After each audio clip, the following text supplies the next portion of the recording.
ధ్యానం చేద్దాం. ప్రతి కాలములో మానవునికి ఎంతో అవసరమైనది దేవుని వాక్యం. హల్లెలూయా. ఎందుకంటే ఏ పరిస్థితికైనా సరిపోయింది దేవుని వాక్యం. ఎందుకంటే మానవుడు కష్టంలో ఉన్నప్పుడు, అవసరతలో ఉన్నప్పుడు, ఇబ్బందిలో ఉన్నప్పుడు, ఏ పరిస్థితిలో ఉన్నా ఆ పరిస్థితికి సరిపోయింది, చాలినది దేవుని వాక్యం. ఎందుకంటే ఆయన మన గొప్ప దేవుడు. హల్లెలూయా. సరే, అటువంటి స్త్రీలారా, మీరు మీ స్వపురుషులకు లోబడి ఉండుడి. ప్రియమైన దేవుని బిడ్డలారా, ఈ ఒక్క మాట చాలండి. జీవితానికి సరిపడ మాట ఇది, సరిపడే మాట ఇది. మీరు మీ స్వపురుషులకు లోబడి ఉండుడి. స్త్రీలుగా, సోదరీమణులుగా, వ్యక్తిగతంగా మీరు తీసుకునే మాట ఏంటంటే, మీరు మీ సొంత భర్తలకు మాత్రమే లోబడి ఉండాలి. హల్లెలూయా. సంఘముగా మనందరికీ దేవుడు అనుగ్రహించిన ఆత్మీయ భర్త కాపరి. హల్లెలూయా. వారికి మనం తప్పనిసరిగా లోబడి ఉండాలి. ఎందుకంటే సంఘ కాపరికి లోబడి ఉండకపోతే విపత్కర పరిస్థితులు సంభవిస్తాయి, భయంకరమైన దుష్పరిణామాలు సంభవిస్తాయి, కానీ విని ఎరుగనటువంటి ఉత్పాతాలు జీవితంలో సంభవిస్తాయి, పెను తుఫానులు లేస్తాయి. ప్రేమ దేవుని బిడ్డలారా, మీరు అనుకోవచ్చు, ఎందుకు దైవజనునికి లోబడి ఉండాలి అని అంటే, దైవజనుని నోటిలో నుండి వెలువడేది దేవుని వాక్యము కనుక. హల్లెలూయా. ఎందుకంటే మనకు తెలుసు, ఆది కాండము ప్రారంభమైంది హవ్వ ద్వారా. అవునా? అక్కడ మనం ఒక స్త్రీని చూస్తున్నాం. అవునా కాదా? ఆమె ఎవరో కాదు, సాక్షాత్తు దేవుడి కుమార్తె. హల్లెలూయా. ఎందుకంటే ఆదాముకు దేవుడు గాఢ నిద్ర కలుగజేశాడు. గాఢ నిద్ర కలుగజేసి మరి ఆయనకి ఆపరేషన్ చేసి ఆయనలో నుండి ఒక ప్రక్కటెముకను తీసి, ఎందుకు ప్రక్కటెముకను తీశాడు అనేదే కదా ప్రశ్న. హల్లెలూయా. దేవుడు తలలో ఒక భాగాన్ని, కాళ్ళల్లో ఒక భాగాన్ని, లేకపోతే ఇంకేదైనా ఒక భాగాన్ని తీయొచ్చుగా. ప్రక్కటెముకలలో ఒకదాన్ని ఎందుకు తీశాడు అని అంటే, ప్రేమ దేవుని బిడ్డలారా, మానవుడికి వెన్నుపూస, వెన్నెముక ఎంత ప్రాముఖ్యమో, ఇక్కడ ఉన్న రిబ్ కేజ్ అంటారు కదా, ప్రక్కటెముకలు. హల్లెలూయా. అవి అంత ప్రాముఖ్యమైనవి. ఎందుకంటే ఈ ప్రక్కటెముకల లోపల మనకు అత్యంత ప్రాముఖ్యమైన అవయవాలు ఉంటాయి. గుండె ఉంటుంది, కాలేయం ఉంటుంది, ఊపిరితిత్తులు ఉంటాయి. ఈ అత్యంత ప్రాముఖ్యమైన అవయవాలు ఉండేది, హల్లెలూయా, వింటున్నారా? అత్యంత ప్రాముఖ్యమైన అవయవాలు ఉండేది ఈ యొక్క రిబ్ కేజ్లో. హల్లెలూయా. ఈ ప్రక్కటెముకల లోపల మానవుణ్ణి దేవుడు ఎలాగో తయారు చేశాడంటే, పరలోక రాజ్యంలో దేవుని సింహాసనం ఎలాగో ఉన్నదో అక్కడ ఉన్న వ్యవస్థను బట్టి ఈ శరీరంలో ఈ వ్యవస్థను ఆయన పెట్టాడు. హల్లెలూయా. ఎందుకంటే పరలోక రాజ్యంలో ఒక సింహాసనం ఉంది. ఆ సింహాసనం చుట్టూ 24 పెద్దలు ఉన్నారా లేదా? హల్లెలూయా. పాత నిబంధనకు సంబంధించినటువంటి వారు 12 మంది, కొత్త నిబంధనకు సంబంధించిన వారు 12 మంది, వారు గోత్ర పెద్దలు 12 మంది, అపోస్తలులు 12 మంది. హల్లెలూయా. 24 పెద్దలు ఆయన సింహాసనం చుట్టూ ఉన్నారా? హల్లెలూయా. ఇక్కడ కూడా గుండె ఉందా? ఆ యొక్క సింహాసనం చుట్టూ 4 జీవులు ఉన్నాయి. అవునా? ఆ సింహాసనమే ఇక్కడ హృదయం అయి ఉన్నది. అవునా? ఈ 4 కదులు, 4 జీవులు. హల్లెలూయా. ఈ 24 ప్రక్కటెముకలు, 12 ప్రక్కటెముకలు, ఈ 12 ప్రక్కటెముకలు. హల్లెలూయా. అవునా? వింటున్నారా? ఎందుకంటే భూమి మీద ఎవ్వరికి దక్కని భాగ్యం ఒక్క తండ్రికి దక్కింది. అతని పేరు యాకోబు. హల్లెలూయా. కడుపును పుట్టిన ఒక్కడే ప్రయోజకుడు అయితే తండ్రి ఎంతగానో సంతోషిస్తాడు, ఎంతగానో పరమానందం చెందుతాడు. అయితే కడుపును పుట్టిన 12 మంది పరలోక రాజ్యములో, హల్లెలూయా, తండ్రి సింహాసనం చుట్టూ, ఆ పరమ దేవుని సింహాసనం చుట్టూ ఆసీనులై, హల్లెలూయా, గోత్రకర్తలుగా, పెద్దలుగా ఉన్నారు. అంటే ఈరోజు మనం చేసే ప్రతి ప్రార్థన ఆ పెద్దలలో, ఎవరో ఒకరి పాత్రలో మన ప్రార్థన చేరుతుంది. మీరు అనుకోవచ్చు, ప్రార్థన దేవుడు వినేసి మర్చిపోతాడేమోనండి. హల్లెలూయా. అదన్నటికీ జరిగేది కాదు. నీవు చేసే ప్రతి ప్రార్థన, నువ్వు కార్చే ప్రతి కన్నీటి చుక్క, హల్లెలూయా, ఆయన కన్నీటి బుడ్డిలోనికి వెళుతుంది. ఆ ప్రార్థన ఆ పాత్రలో చేరుతుంది. ఆ దేవాతి దేవుడు చూసిన ప్రతిసారి ఆ పాత్రని ప్రార్థన ఆయన ముందు, ఓ హల్లెలూయా, మొర్ర పెడుతూ ఉంటుంది. అందుకేగా అబ్రహాము ప్రార్థన విని ఇష్మాయేలును సైతం దీవించగలిగిన దేవుడు. హల్లెలూయా. నీ ప్రార్థన నీ బిడ్డలకు ఆశీర్వాదకరం. ఎంత ప్రార్థన చేయగలిగితే నీ బిడ్డలు అంతగా దీవించబడతారు, అంతగా ఆశీర్వదించబడతారు. హల్లెలూయా. సరే, రైట్. ఇప్పుడు ఆదాముకి దేవుడు గాఢనిద్ర కలుగజేసి ప్రక్కటెముకలో ఒకదాన్ని తీశాడు. ప్రక్కటెముక అనగా అర్థం ఏమిటంటే సంరక్షణ కలిగించేది, భద్రత కలిగించేది, సపోర్ట్గా నిలబడేది, ఆధారముగా ఉండేది. అవునా? మీకు ఈ శరీరంలో ఏ ఎముక విరిగినా డాక్టర్ గారు కట్టు కట్టగలరు, కానీ ప్రక్కటెముకలు విరిగితే కట్టు కట్టలేరు. నా పాయింట్ అర్థమవుతుందా? చాలా కష్టము. నిజం దేవుని బిడ్డలారా. అవునా?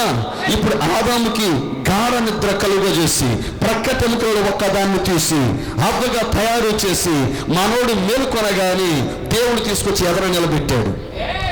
నిలబెట్టగానే ఆయన గాఢ నిద్రలో ఉన్నాడుగా, అంటే దాని అర్థం ఇంచుమించు మరణము. ప్రవక్త చెప్పాడు. హల్లెలూయా. అతను వాస్తవంగా మరణించాడు, తర్వాత దేవుడు అతని పునరుద్ధానుడిగా చేశాడు. అంటే ఇంచుమించు దాని అర్థం అది. హల్లెలూయా. అర్థమవుతుందా? నేను చెప్పే ప్రతి మాట ప్రవక్తది. ఈ కాలపు ప్రవక్త పైన దాటిపోను నేను ఎక్కడ. నా సొంత బయలుపాటు ఎవరికి నేను అందించను, నేనెవరిని. హల్లెలూయా. ఎందుకంటే ఇక్కడ నిలబడే దీవెన పొందుకోవటానికి తప్ప శాపం పొందుకోవటానికి కాదు. హల్లెలూయా. వింటున్నారా? ఇవి ఎక్కడంటే వర్తమానాల్లోనివి. మీరు చదవండి, మనకి అవి దొరుకుతాయి. హల్లెలూయా. అయితే ప్రేమ దేవుని బిడ్డలారా, తీసుకొని రాగానే ఆదాము దేవుని కుమారుడు, ఈ భూమి మీద చిన్న దేవుడు. ఆయన ఏమంటున్నాడంటే నా ఎముకలలో ఒక ఎముక, నా మాంసములో మాంసము. అనేక జంతువులు ఆయనకు ముందుగా వెళ్ళాయి. అయితే ఆ జంతువుల్లో ఏ జంతువును తనకు సాటి అయిన సహాయం అని అనుకోవాలా, తన జత కాదు అని అనుకోలేదు. అంటే జతగా ఉండేటటువంటి జీవి ఒక వ్యక్తి అని అనుకోలేదు ఆయన. హల్లెలూయా. కానీ హవ్వ అనుకున్నది, కానీ ఆదాము అనుకోలేదు. నా పైన అర్థమైందా? సర్పము కనబడగానే, జంతువు కనబడగానే తనతో నేను సంగమించగలను అని అనుకున్నది. ఎవరు? హవ్వ. చూడటానికి రమ్యంగా ఉన్నదిగా, అందమైనదిగా ఉన్నదిగా, ఆ వృక్ష ఫలం తినటానికి బాగున్నది అని అనిపించింది, కానీ ఆదాముకి అనిపించలా. హల్లెలూయా. అనేక అందమైన జంతువులు వెళ్ళాయి, కానీ అతడు ఒంటరిగా మిగిలిపోయాడు, బాధపడుతున్నాడు. అయితే దేవుడు దిగొచ్చి అన్నాడు, నేను నీకు సాటి అయిన సహాయం చేసి పెడతాను ఆదాము. హల్లెలూయా. అవునా? ఈరోజు యవనస్తులకి వాళ్ళ ముందు ఎంతో మంది అమ్మాయిలు వెళుతూ ఉంటారు, కానీ ఆదాముకున్న బయలుపాటు యవనస్తుడికి ఉండాలి. హల్లెలూయా. తనకు దేవుడు ఎవరిని సాటి అయిన సహాయముగా దేవుడు సృష్టించాడు. దేవుడు 10 ప్రక్కటెముకలు సృష్టించాలా? హల్లెలూయా. 2 ప్రక్కటెముకలు సృష్టించలేదు, ఒక్క ప్రక్కటెముకని తీసి ఒక్క వ్యక్తిగా చేశాడు ఆయన. అందుకే భార్యాభర్తలు బ్రతికి ఉన్నంత కాలం వారు ఇరువురు భార్యాభర్తలుగానే ఉంటారు. దేవుడు జతపరిచిన వారిని ఎవరు వేరు చేయడానికి వీలు లేదు. హల్లెలూయా. కాబట్టి ఆ స్త్రీ తప్పనిసరిగా ఆ సొంత పురుషునికి లోబడి తీరాల్సిందే. యేసుకి స్తోత్రం చెప్తామా? ప్రేమ దేవుని బిడ్డలారా, ఇప్పుడు హవ్వను తీసి ఆయన ముందు నిలబెట్టినప్పుడు ఆయనకు వచ్చిన బయలుపాటు నా ఎముకలలో ఎముక, నా మాంసములో మాంసము అని అన్నాడు ఆయన. సూపర్. హల్లెలూయా. అవునా కాదా? అవునా? ఆమెకు నారి అని పేరు పెట్టాడా? చెప్పాలి. నారి అని పేరు పెట్టాడు, కానీ ఆమెకు హవ్వ అని పేరు పెట్టలేదు అప్పుడు. కానీ హవ్వని పేరు పెడుతున్నాడు 3వ అధ్యాయంలో. హల్లెలూయా. ఆమె జీవము గల ప్రతివానికి నీ తల్లి అని కొత్త పేరు ఇస్తున్నాడు. హవ్వకు దేవుడు కొత్త పేరు ఇవ్వలేదు, కానీ శారాకి ఇచ్చాడు కొత్త పేరు. హల్లెలూయా. నా పాయింట్ అర్థమవుతుందా? కొత్త పేరు శారాకి ఇచ్చాడు, కానీ పేరు హవ్వకి పెట్టలేదు ఆయన. హవ్వకు పేరు పెట్టింది ఎవరంటే తన భర్తే పెట్టాడు. అవునా? అయితే ఈమె ప్రేమ దేవుని బిడ్డలారా, తన సొంత పురుషునికి లోబడి ఉండని కారణం చేత, తన దైవజనునికి లోబడని కారణము చేత, తన భర్తని విడనాడి వేరొక సాంగత్యములోనికి వెళ్ళిన కారణం చేత, మళ్ళా సర్పసంతానం చెప్పాలని నా ఉద్దేశం కాదు. హల్లెలూయా. అక్కడక్కడ పాయింట్స్ చెప్తాను. అవునా? రైట్. మీరు ఉదయకాలం దీవించబడ్డారా? ఆమేన్. హల్లెలూయా. ప్రార్థన చేయండి, ప్రభు సహాయపడలాగున. ఎందుకంటే మీ ప్రార్థన నాలో నుండి వెనక్కి నుంచి కార్యం చేయాలంటే నేను నిమిత్తం మాత్రం. హల్లెలూయా. అవునా? అవునా? ఏకీభవించగలరా? ప్రేమ దేవుని బిడ్డలారా, ఏమి జరుగుతుంది అంటే ఈ తల్లి, బంగారు తల్లి, ఈ హవ్వ, నేను హవ్వను నిందించడానికి నేను ఇక్కడ నిలబడలేదు. హల్లెలూయా. అయితే ఈ హవ్వ తన యొక్క భర్తను, తన ఆత్మీయ భర్తను, తన శారీరక భర్తను, తన కాపరిని విడనాడింది. ఎప్పుడైతే సర్పం యొక్క బోధను ఆమె అంగీకరించిందో, ఆమె జీవితంలోనికి ఒక విత్తనం వచ్చింది. అవునా? ఆమె గర్భంలోకి ఒక విత్తనం వచ్చింది. ఆ విత్తనము నరహంతకుడిగా మారాడు, తప్పిదమైన వ్యక్తిగా బయటికి వచ్చాడు, అబద్ధికుడిగా మారాడు, దేవునికి వ్యతిరేకంగా తిరుగుబాటు చేసేవాడిగా మారాడు. హల్లెలూయా! ఆమెకు గర్భశోకాన్ని మిగిలించాడు. ఆమెకున్న ఆ సమయంలో ఉన్న ఏకైక కుమారుడైన హేబేలును చంపేశాడు. హల్లెలూయా! ఇప్పుడు హవ్వ జీవితాన్ని ఒక్క నిమిషం మనం చూద్దామా? ఇప్పుడు హవ్వ ఎప్పుడైతే తన భర్త యొక్క మాట వినలేదు, సొంత పురుషునికి లోబడి ఉండలేదు, తనకున్న గురిని కోల్పోయింది, తన లక్ష్యాన్ని తప్పిపోయింది. ఎఫెసు సంఘకాలమేనా? హల్లెలూయా! నా పాయింట్ అర్థమవుతుందా? తనకి ఒక గురి ఉన్నది. ఆ గురి ఏమిటంటే ఆదాముకి మాత్రమే భార్యగా ఉండాలి. మరి అంతేకాదు, వారి ఇరువురికి ఒక బాధ్యత అప్పగించబడింది. ఆ బాధ్యత ఏమిటి అనంటే వారి ఇరువురు కలిసి ఒక సృష్టిని చేయాలి. ఆ సృష్టి పలుకబడిన మాట ద్వారా చేయాలి. హల్లెలూయా! వింటున్నారా? శారీరక కలయిక ద్వారా కాదు, కానీ వాళ్ళు పలికితే సృష్టి జరగాలి. ఎందుకంటే వారు ఈ భూమి మీద చిన్న దేవుళ్ళుగా ఉన్నారు, దైవాలుగా ఉన్నారు. దేవుడు ఏ స్థాయిని కలిగి ఉన్నాడు, ఏ అంతస్తుని కలిగి ఉన్నాడు, ఏ హోదాని కలిగి ఉన్నాడు, ఏ ప్రభావాన్ని కలిగి ఉన్నాడు, ఏ శక్తిని కలిగి ఉన్నాడు, వారు సమస్తము ఆ గుణ లక్షణాలన్నీ మూర్తి భవించినటువంటి దైవములు వారి ఇరువురు. హల్లెలూయా! అయితే వారు ఎప్పుడైతే ఆ సృష్టిని చేయకుండా వింటున్నారా, పలుకబడిన మాట ద్వారా సృష్టి జరగకుండా అయిపోయింది. ఎప్పుడు? హవ్వ తప్పు చేసినప్పుడు, హవ్వ పాపము చేసినప్పుడు, హవ్వ తన సొంత భర్తకు లోబడని కారణము చేత ఆమె ఏమైపోయింది అంటే తన గురిని తప్పిపోయింది, తన లక్ష్యాన్ని కోల్పోయింది. హల్లెలూయా! అర్థమవుతుందా? తన మొదటి ప్రేమను పోగొట్టుకున్నాక తను మొదట ఏ స్థితిలో ఉన్నదో ఆ స్థితిలో ఆమె లేదు. ఇప్పుడు ఆమె పడిపోయాక ఆమె జీవితం మధురంగా లేదు, ఆమె జీవితం మారైపోయింది, ఆమె జీవితం చేదుగా మారిపోయింది. హల్లెలూయా! ఇప్పుడు ఆమెను చూసి అపేక్షించే జీవితం దేవునిలో లేదు. హల్లెలూయా! అర్థమవుతుందా? ఆమెలో ఫలాన్ని తీసుకొని రావాలని దేవుడు ఆశపడ్డాడు, కానీ ఆ ఫలాన్ని ఆమె ఇవ్వలేని స్థితిలో ఉంది. ఆమె కారు ద్రాక్ష కాచింది, ఆ ద్రాక్ష తీగను ఆయన చూస్తున్నాడు. అయితే ఆమె సరైన ద్రాక్షను కాయటం లేదు, సరైన ఫలాన్ని ఫలించటం లేదు, దేవుని పలుకబడిన వాక్యపు బిడ్డను తీసుకొని రావటం లేదు. ఆమె ఏం చేసిందంటే ఒక జంతువుతో పాపము చేసింది. హల్లెలూయా! యేసుకి స్తోత్రం చెప్తామా? వింటున్నారా ప్రియమైన దేవుని బిడ్డలారా?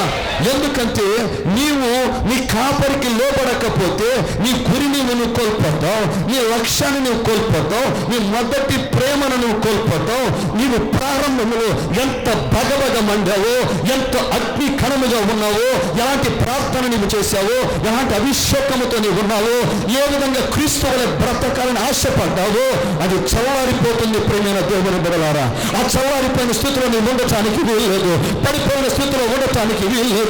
పడిపోయిన యాకోబు గుడారాన్ని తిరిగి కర్తానన్న దేవుడు నిన్ను తిరిగి లేవనెత్తగలడు, తిరిగి నిన్ను లేపగలడు, తిరిగి నిన్ను నీ స్థానంలోకి తీసుకుని రాగలడు, నిన్ను నీ స్థితిలో నిలబెట్టగలడు, రెండవ అవకాశం నీకు దేవుడు ఇవ్వగలడు. హల్లెలూయా! నీ మనస్సులోకి ఎప్పుడైనా సరే దైవజనుడు వాక్యాన్ని ప్రకటిస్తుంటే ఆయన నా గురించే చెబుతున్నాడు అని నీవు ఏమాత్రం సడిగినా కొడిగినా తిరుగుబాటు ఆత్మ నీలో ఉన్న ఏ మాత్రము నీవు దైవజనుడికి వ్యతిరేకంగా కాదు, కానీ దైవజనులు ఉండి మాట్లాడుతున్న దేవునికి వ్యతిరేకమైపోతున్నావు. దేవుడే లేకపోతే బ్రతికేదట్లా? దేవుడే లేకపోతే ఎట్టా అండి బ్రతికేది? హల్లెలూయా! అవునా కాదా? ఫీనెహాసు భార్య అవునా కనుపొద్దులై ఉన్నది, అవునా కాదా? అర్థమవుతుందా? ఏలి యొక్క కోడలు ఎవరు యాజకుని యొక్క కోడలు కనుపొద్దులయ్యింది, సకలాంగుడు జన్మిస్తున్నాడు. హల్లెలూయా. అక్కడ ఉన్నటువంటి వాళ్ళు చెబుతున్నారు, ఆ బంగారు తల్లులు చెప్తున్నారు, అమ్మా సకలాంగుడు జన్మిస్తున్నాడు, మగ పిల్లవాడు జన్మిస్తున్నాడు, పన్నెట్టు మగబిడ్డ జన్మిస్తున్నాడు. ఆమె లక్ష్య పెట్టడం లేదు. హల్లెలూయా. భర్త చనిపోయాడు, లక్ష్య పెట్టడంలా. మామగారు చనిపోయారు, లక్ష్య పెట్టడంలా. కానీ నిబంధన మందసం పట్టబడి అనేటప్పటికీ నో కాళ్ళ మీద కృంగిపోయింది, ఈ ఆరోటం మొదలు పెట్టింది. ఏకబోతు ప్రభావం పోయింది, దేవుడు వెళ్ళిపోయాడు. దేవుడు లేకపోతే ఎట్లా బ్రతికేది? భర్త పోతే దేవుడు భర్తను ఇవ్వగలడు, మామ పోతే మామ వస్తాడు, బిడ్డ చనిపోయిన దేవుడు బిడ్డను ఇవ్వగలడు. కానీ నిబంధన మందసమే పోయింది, దేవుడే పోయాడు, యాజకుడే లేడు, అభిషేకమే లేదు, ఆరాధన లేదు, బలిపీఠం మీద బలి అర్పణ లేదు. మా పాపాలకు ప్రాయశ్చిత్తం ఎలా జరిగేది? దేవుని కృపను ఎలా పొందగలిగేది? దేవుని కరుణ మా మీదకి ఎలా వస్తుంది? హల్లెలూయా. దేవుడు లేకపోతే ఎట్లా బ్రతికేది? హల్లెలూయా. అమ్మా మగబిడ్డమ్మా, సకలాంగుడు జన్మిస్తున్నాడు, నాకు ఇవేమి పట్టవు. నాకు కావలసింది నా ఆలయముల అభిషేకము కావాలి, నా యాజకుడు నాకు ఉండాలి. ఓ హల్లెలూయా, హల్లెలూయా. ఆ యాజకుడు ప్రేమైన దేవుని బిడ్డలారా, ఓ ప్రజలు ఆ పాపులై వాళ్ళు ప్రాయశ్చిత్తార్థ బలిని తీసుకొని వచ్చినప్పుడు, పాప పరిహారార్థ బలిని తీసుకొచ్చినప్పుడు, హల్లెలూయా అవునా, సమాధానార్థ బలిని తీసుకొచ్చినప్పుడు, నైవేద్యాన్ని తీసుకొని వచ్చినప్పుడు, ఆ 5 రకాల బలులు తీసుకొని వచ్చినప్పుడు ఆ బలిపీఠం మీద పెడుతూ ఉన్నాడు, కట్టెల క్రమముగా పొరుస్తూ ఉన్నాడు. అదే సమయంలో గంగాళములో నీళ్లను నింపుతున్నాడు. అదే సమయంలో వేప వృక్షం ఆరిపోకుండా చూస్తున్నాడు. రాత్రి వేళలో బలియల గింజలను దంచుతున్నాడు ఆ యాజకుడు. వాటి నుండి నూనెను తీస్తున్నాడు, ఆ నూనెను నింపుతున్నాడు. వేప వృక్షం ఆగిపోతానికి వీల్లేదు, ఆరిపోతానికి వీలలేదు. దేవుని సన్నిధిలో నిత్యం అగ్ని మండుచూనే ఉండాలి.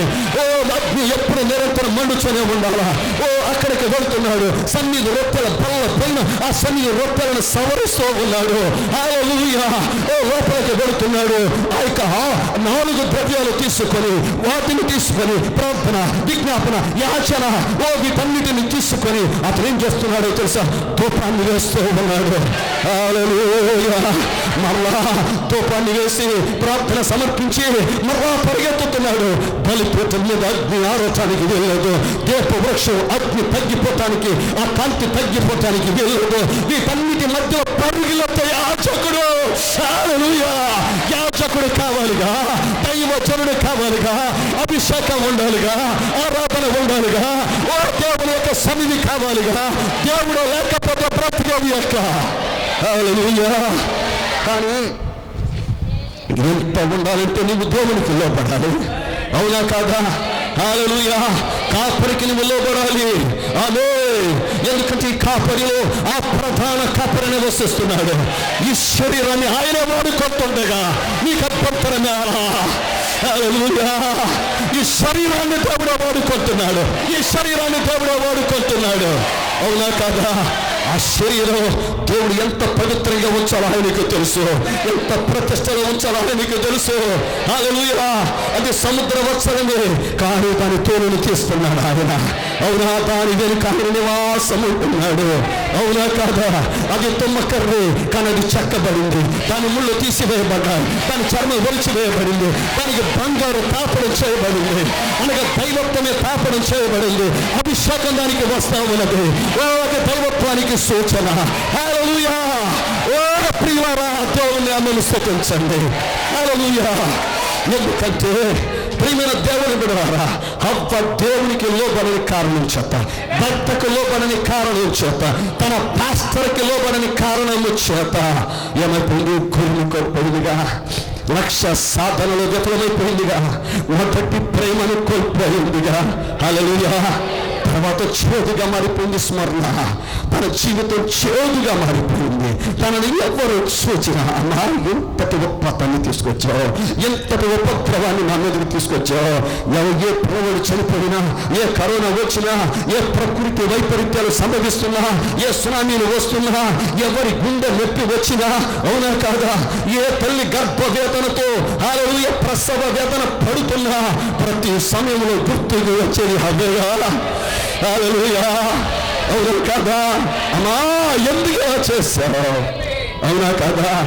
ఆ ఒక్క నిమిషం నీ కాపరికి లోబడలేకపోయావు, నీ భర్తను విడిచిపెట్టేశావు. హల్లెలూయా. ఆ మరణ వృక్ష ఫలాన్ని నీవు తిన్నావు, మంచి చెడ్డల తెలివినిచ్చు వృక్ష ఫలాన్ని తిన్నావు. అది కన్నులకు రమ్యంగా ఉందంటే అవునా కదా? హల్లెలూయా.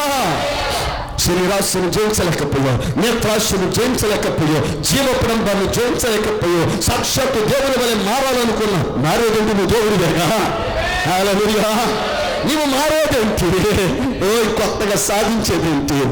అవునా కాదా? హల్లెలూయా. వాస్తవం కాదా? ప్రేమ దేవుని బిడ్డ, నీ స్థానాన్ని నువ్వు గుర్తెరుగు. No your position. నీ స్థానాన్ని నువ్వు గుర్తెరుగు. సర్వశక్తుడు ఈ భూమి మీద మన జీవితం ఏదైనా కోల్పోతే ఏమన్నది నువ్వు చెమటూర్చి సంపాదించిందని స్త్రీలు కానీ పురుషులు కానీ ఎంతో వాపోతారు. కానీ రక్తాన్ని కార్చి కొన్నాడు నిన్ను, తన రక్తార్చత నీవు. రక్తార్చత నేను పోగొట్టుకోడు, ఎటువంటి పరిస్థితుల్లో పోగొట్టుకోడు. ఆయన వల్ల కాదంటే, ఆయనకు అసాధ్యమైనది ఏదైనా ఉన్నదంటే నిన్ను పోగొట్టుకోవడం అసాధ్యం. నిన్ను రక్తము కార్చుకున్నాడు, తన దేహంలో ఉన్నటువంటి హల్లెలూయా, తన దేహంలో ఉన్న రక్తాన్ని కార్చాడు ఆయన. మీరు అనుకోవచ్చు రక్తమే కదా అని. ఈ ఫోను అయినా 10,000 పెట్టి నేను కొన్నా. ఈ 10,000 నా దగ్గర ఉండటం కన్నా ఈ ఫోను నా దగ్గర ఉండటమే ప్రయోజనకరమని భావించి 10,000 నేను కోల్పోవటానికి సిద్ధపడ్డా. అర్థమైందా? ఇప్పుడు నాకు 10,000 రూపాయలు ప్రాముఖ్యమా, ఈ ఫోను ప్రాముఖ్యం అంటే నాకు ఈ ఫోనే ప్రాముఖ్యం. అర్థమైందా? అవునా కాదా? ఎందుకంటే ఇది కంప్యూటరు, ఇది క్యాలెండరు, ఇది టార్చ్ లైటు, హల్లెలూయా, ఇది టెలిఫోను, ఇన్నున్నాయి ఇందులో. అవునా కాదా? నా పాయింట్ అర్థమవుతుందా? ఇదే గడియారం, వాచ్యం పెట్టుకోలే నేను. అర్థమవుతుందా? కాబట్టి 10,000 నేను పోగొట్టుకొని కోల్పోయి ఈ ఫోన్ కొనుక్కున్నా. అలాగే దేవుని రక్తము అనగా దేవుని జీవం, ఆ జీవమైన ప్రాణం. అవునా? ఇప్పుడు త్రాసులో నీవు ఒక ప్రక్క ఉన్నావు, ఆయన రక్తము, ఆయన జీవం, ఆయన ప్రాణం అంటే ఆయనే త్రాసులో ఇటుపక్క ఉన్నాడు. చూస్తే నువ్వే ఎక్కువ తూగుతున్నావు.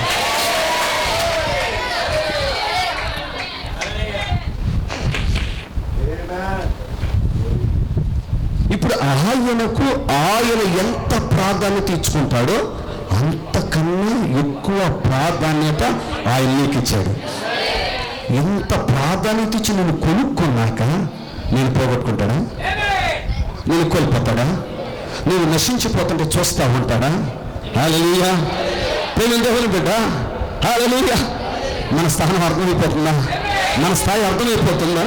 మనం ఎవరో అర్థమైపోతున్నామా? హల్లెలూయా. నీవు ఈ దేవుని విడిచిపెట్టాలన్న ఆశ ఏ మాత్రం నీ మనస్సులోకి వచ్చినా రానివద్దు. హల్లెలూయా. జీవితంలో అనుకున్నది సాధించలేకపోయానను, కట్టాలనేది కట్టుకోలేకపోయానను, జీవితంలో ఇంకేదైనా నేను అనుకున్నది జరగలేదను, నువ్వు అనుకున్నది జరగలేదని దేవుని విడిచిపెట్టద్దు దయచేసి. ఎందుకంటే నీవు ఈ భూమి మీద ఆయనకు అత్యంత విలువైన ఆస్తి నువ్వు.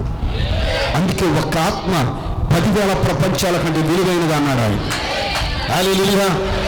10,000 ప్రపంచాలను సృష్టించడానికి ఆయనకి ఎంత సమయం పట్టిందో కానీ, హల్లెలూయా, కానీ నిన్ను తయారు చేయడానికి ఆయన ఎంత కష్టపడుతున్నాడో తెలుసా? నీ పైన ఎంత పని చేస్తున్నాడో తెలుసా? నీ స్వచ్ఛతను అణచటానికి, నీ హ్యూమన్ స్పిరిట్ని బ్రేక్ చేయడానికి, నేను అణచటానికి, హల్లెలూయా, నేను చెక్కటానికి, నేను ఆయన స్వరూపంలోకి తీసుకొని రావటానికి అనేక సార్లు ఆయన సార్లపై నేను విడిపోయావు. హల్లెలూయా. ఆయన పరమ కుమారి, ఆ సారిపైన నిన్ను ఉంచాడు ఆయన. నీ గురించి ఒక కళ ఆయన మనస్సులో ఉంది. నిన్ను ఒక రూపంలోనికి తీసుకొని రావాలని ఆయన చేతి స్పర్శ చేత అత్యంత నిపుణతతో ఆయన నిన్ను మలచుతూ ఉంటే కొన్ని సందర్భాల్లో నువ్వు విడిపోయావు, పగిలిపోయావు, సారయుద్ధ విడిపోయావు. కానీ దేవుడు ఈ మట్టి పనికి రాదు అని చెప్పి పిసికి ఊరిబెట్టి పారేలా ప్రక్క పరటానికి ఆయన పారేయలేదు, మరలా మట్టిని తీసుకుంటున్నాడు. మరలా తన కాళ్ళ కింద వేస్తున్నాడు, దాన్ని తొక్కుతున్నాడు. అప్పుడు నువ్వు ఆసుపత్రిలో ఉంటున్నావు, మరణ పడక మీదకి ఎక్కుతున్నావు. కష్టాలు, ఇబ్బందులు, ఇరుకలు, కష్టాల సుడిగుండాలు, హల్లెలూయా, తిమింగలము కడుపులో, అవునా, సముద్రం పైన తుఫానులు నీవు ఉన్నావు. కానీ ఇంకొంచెం నీటిని కలుపుతున్నాడు, తొక్కుతున్నాడు, చేత్తో తీసుకుంటున్నాడు, మరలా పిసుకుతున్నాడు. ఆయన మరింత మృదువుగా మారటానికి తన చేతి స్పర్శకు అనుగుణంగా, తన కన్న కలకు అనుగుణంగా నీవు మలచబడాలని, నీవు రూపుదిద్దబడాలని. నీవు ఘనమైన పాత్ర వచ్చు, ఘనహీనమైన పాత్ర వచ్చు, కానీ ఆయన పాత్రలు నీవు. చాలా మంది అనుకుంటారు, మాకు సంఘాలలో స్థానాలు లేవండి, మేము సంఘ పెద్దలుగా లేవండి, లేకపోతే మాకు ట్రస్టీలుగా స్థానాలు ఇవ్వలేదండి, లేకపోతే మేము సింగర్స్ కాలేదండి, లేకపోతే మాకు ఆ స్థానం లేదు, ఈ స్థానం లేదు. కానీ దేవుని శరీరంలో అవయవమై ఉన్నావు. పట్టా వేసే పని కోసం కూడా నీకు అభిషేకం కావాలి. హల్లెలూయా. నువ్వు సాంబార్ పోయాలని నీకు అభిషేకం ఉండాలి. ఆది అపోస్తులు అభిషేకము నొందిన వారిని, ఆత్మ నింపుదల కలిగిన వారిని, విస్తరాకులు ఎత్తే వాళ్ళకు అభిషేకం కలిగిన వారిని పెట్టారు వాళ్ళు. ఎందుకంటే వారికి తెలుసు, ఈ విస్తరాకులు అన్నం తిన్నది దైవములు కాబట్టి. హల్లెలూయా. నేను ఒక దైవము అన్నం తింటే నేను ఈ విస్తరాకు ఎత్తుతున్నాను అన్నటువంటి ప్రతిష్ట, ఆలోచన, సమర్పణ, ప్రతిష్ట కలిగిన వారు ఎప్పుడు ఆత్మాభిషేకం వచ్చినప్పుడు, ఆత్మ నింపుదల కలిగినప్పుడు ఆ సమర్పణలో అడుగు పెడతారు. హల్లెలూయా. అందుకే మన సంఘాలలో పాటలు పాడేవారు అభిషక్తులుగా ఉంటారు, వైద్యులు వంచేవారు అభిషక్తులుగా ఉంటారు, పట్టాలు వేసేవారు అభిషక్తులుగా ఉంటారు. హల్లెలూయా. ఆహారం వండేవారు అభిషక్తులుగా ఉంటారు, వడ్డించేవారు అభిషక్తులుగా ఉంటారు. దేవుడు ఎవరికి పడితే వాళ్ళకు వడ్డించడానికి ఇవ్వాల, శిష్యులకి అప్పగించాడు. ఆ 5 రొట్టెలు 2 చిన్న చేపలను విరిచి ఆయన ఎవరికి ఇచ్చాడు? శిష్యులకి ఇచ్చాడు వడ్డించమని. ఎందుకంటే వారి చేతులలోనే అది విస్తరిస్తుంది, వారి చేతులలోనే అది వడ్డెలుతుంది. హల్లెలూయా. అట్టి స్థానంలోకి రావటానికి ఇష్టపడుతున్నావా ఈ రాత్రి? పిలిచిన దైవమా, నేను పిలిచిన వాడు సర్వశక్తుడు, సర్వోన్నతుడు, సర్వోన్నతిని పిలుపును అందుకున్నటువంటి సర్వోన్నత దైవములారా, దేవుని స్వరమును ఆలకించండి. ఈ రాత్రి దేవుడు నిన్ను పిలిచాడు. నీ కాపరికి, నీ పరమ కాపరికి, ప్రధాన కాపరికి నీవు అప్పగించుకున్న రోజు నీ జీవితము చేదుగా మారదు, నీ గురిని కోల్పోవు, నీ లక్ష్య సాధనలో విఫలమవ్వవు. దేవుడు నీ గురించి ఒక కల కన్నాడు. అందుకే రోజుల ముందు నిలబడి అంటున్నాడు పౌలు, అంటున్నాడా, 14 పత్రికలు రాస్తున్నాడు.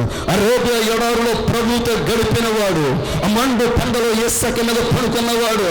ఈరోజు మనకి పూటకి ఆహారం మారకపోతే టెన్షన్ వస్తుంది. కానీ 3-4 సంవత్సరాలు ఆయన అరేబియా ఎడారిలో ఈత పళ్ళు తింటూ, ఖర్జూర పళ్ళు తింటూ, హల్లెలూయా, వయాశిస్సుల నీళ్లు త్రాగుతూ, మినరల్ వాటర్ ఆయనకి లేదు. హల్లెలూయా. పట్టు పెరుపులు పౌలు గారికి లేదు. వింటున్నారా? హల్లెలూయా.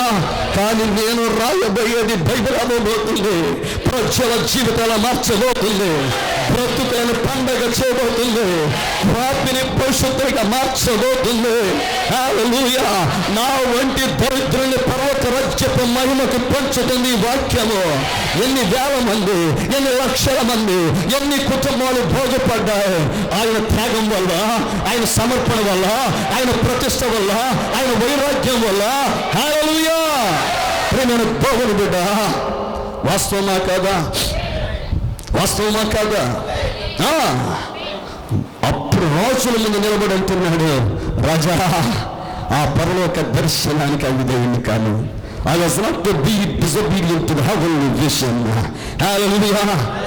ఆ దేవుని నేను చూసినప్పుడు ఆ కళ్ళలోకి కళ్ళు పెట్టి చూస్తే నా కళ్ళు పోయాయి, కానీ నా మనోనేత్రాలు వెలిగించబడ్డాయి. నా పరమ తండ్రి నా గురించి ఒక కల కన్నాడయ్యా. అవునా? నా తండ్రికి ఓడలు, రేవులో ఓడలు ఉన్నాయి. మాకు సముద్ర వ్యాపారం ఉంది, మేము ధనవంతులని. ఆ యొక్క గమలీయుల పాదాల యొద్ద శిక్షణ అభ్యసించిన వాడిని, పర్స్ అనే విశ్వవిద్యాలయంలో పట్టభద్రుని, పుట్టకతోనే శ్రీమంతుని, ఐశ్వర్యవంతుణ్ణి. కానీ ఇప్పుడు నేను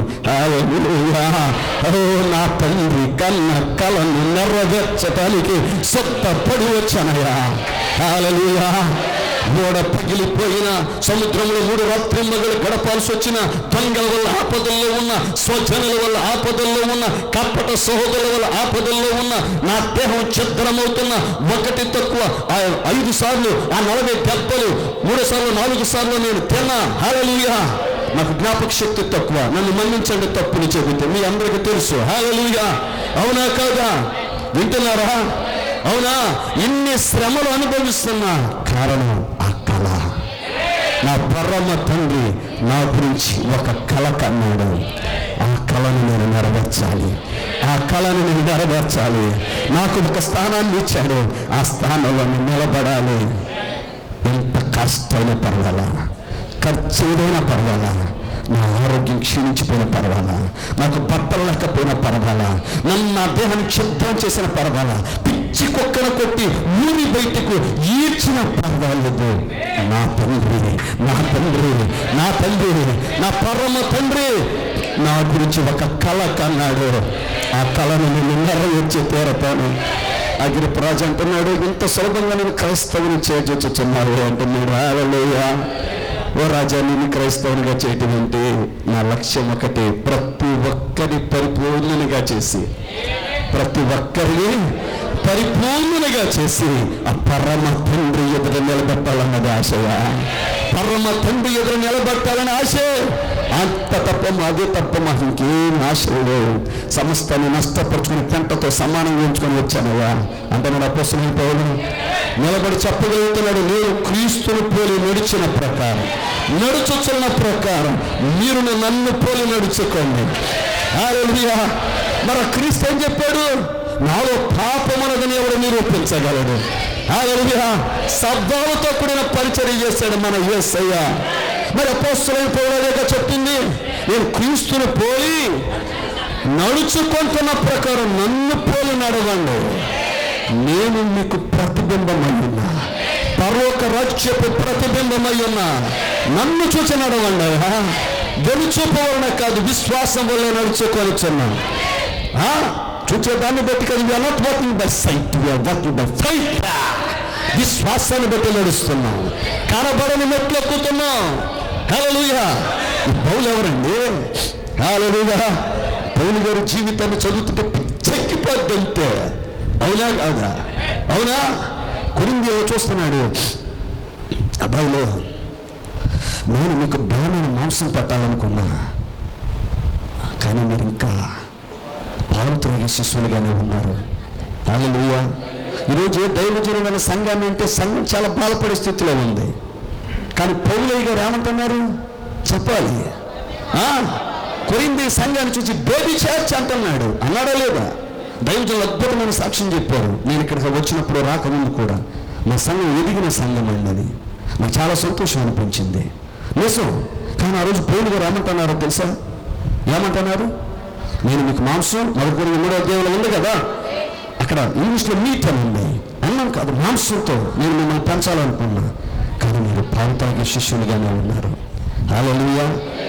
మీరు జాగ్రత్తగా ఉన్నదని వదంతి కలదన్నాడు. తండ్రి భార్యను ఒకడు ఉంచుకున్నాడని వాపోతున్నాడు. హల్లెలూయా.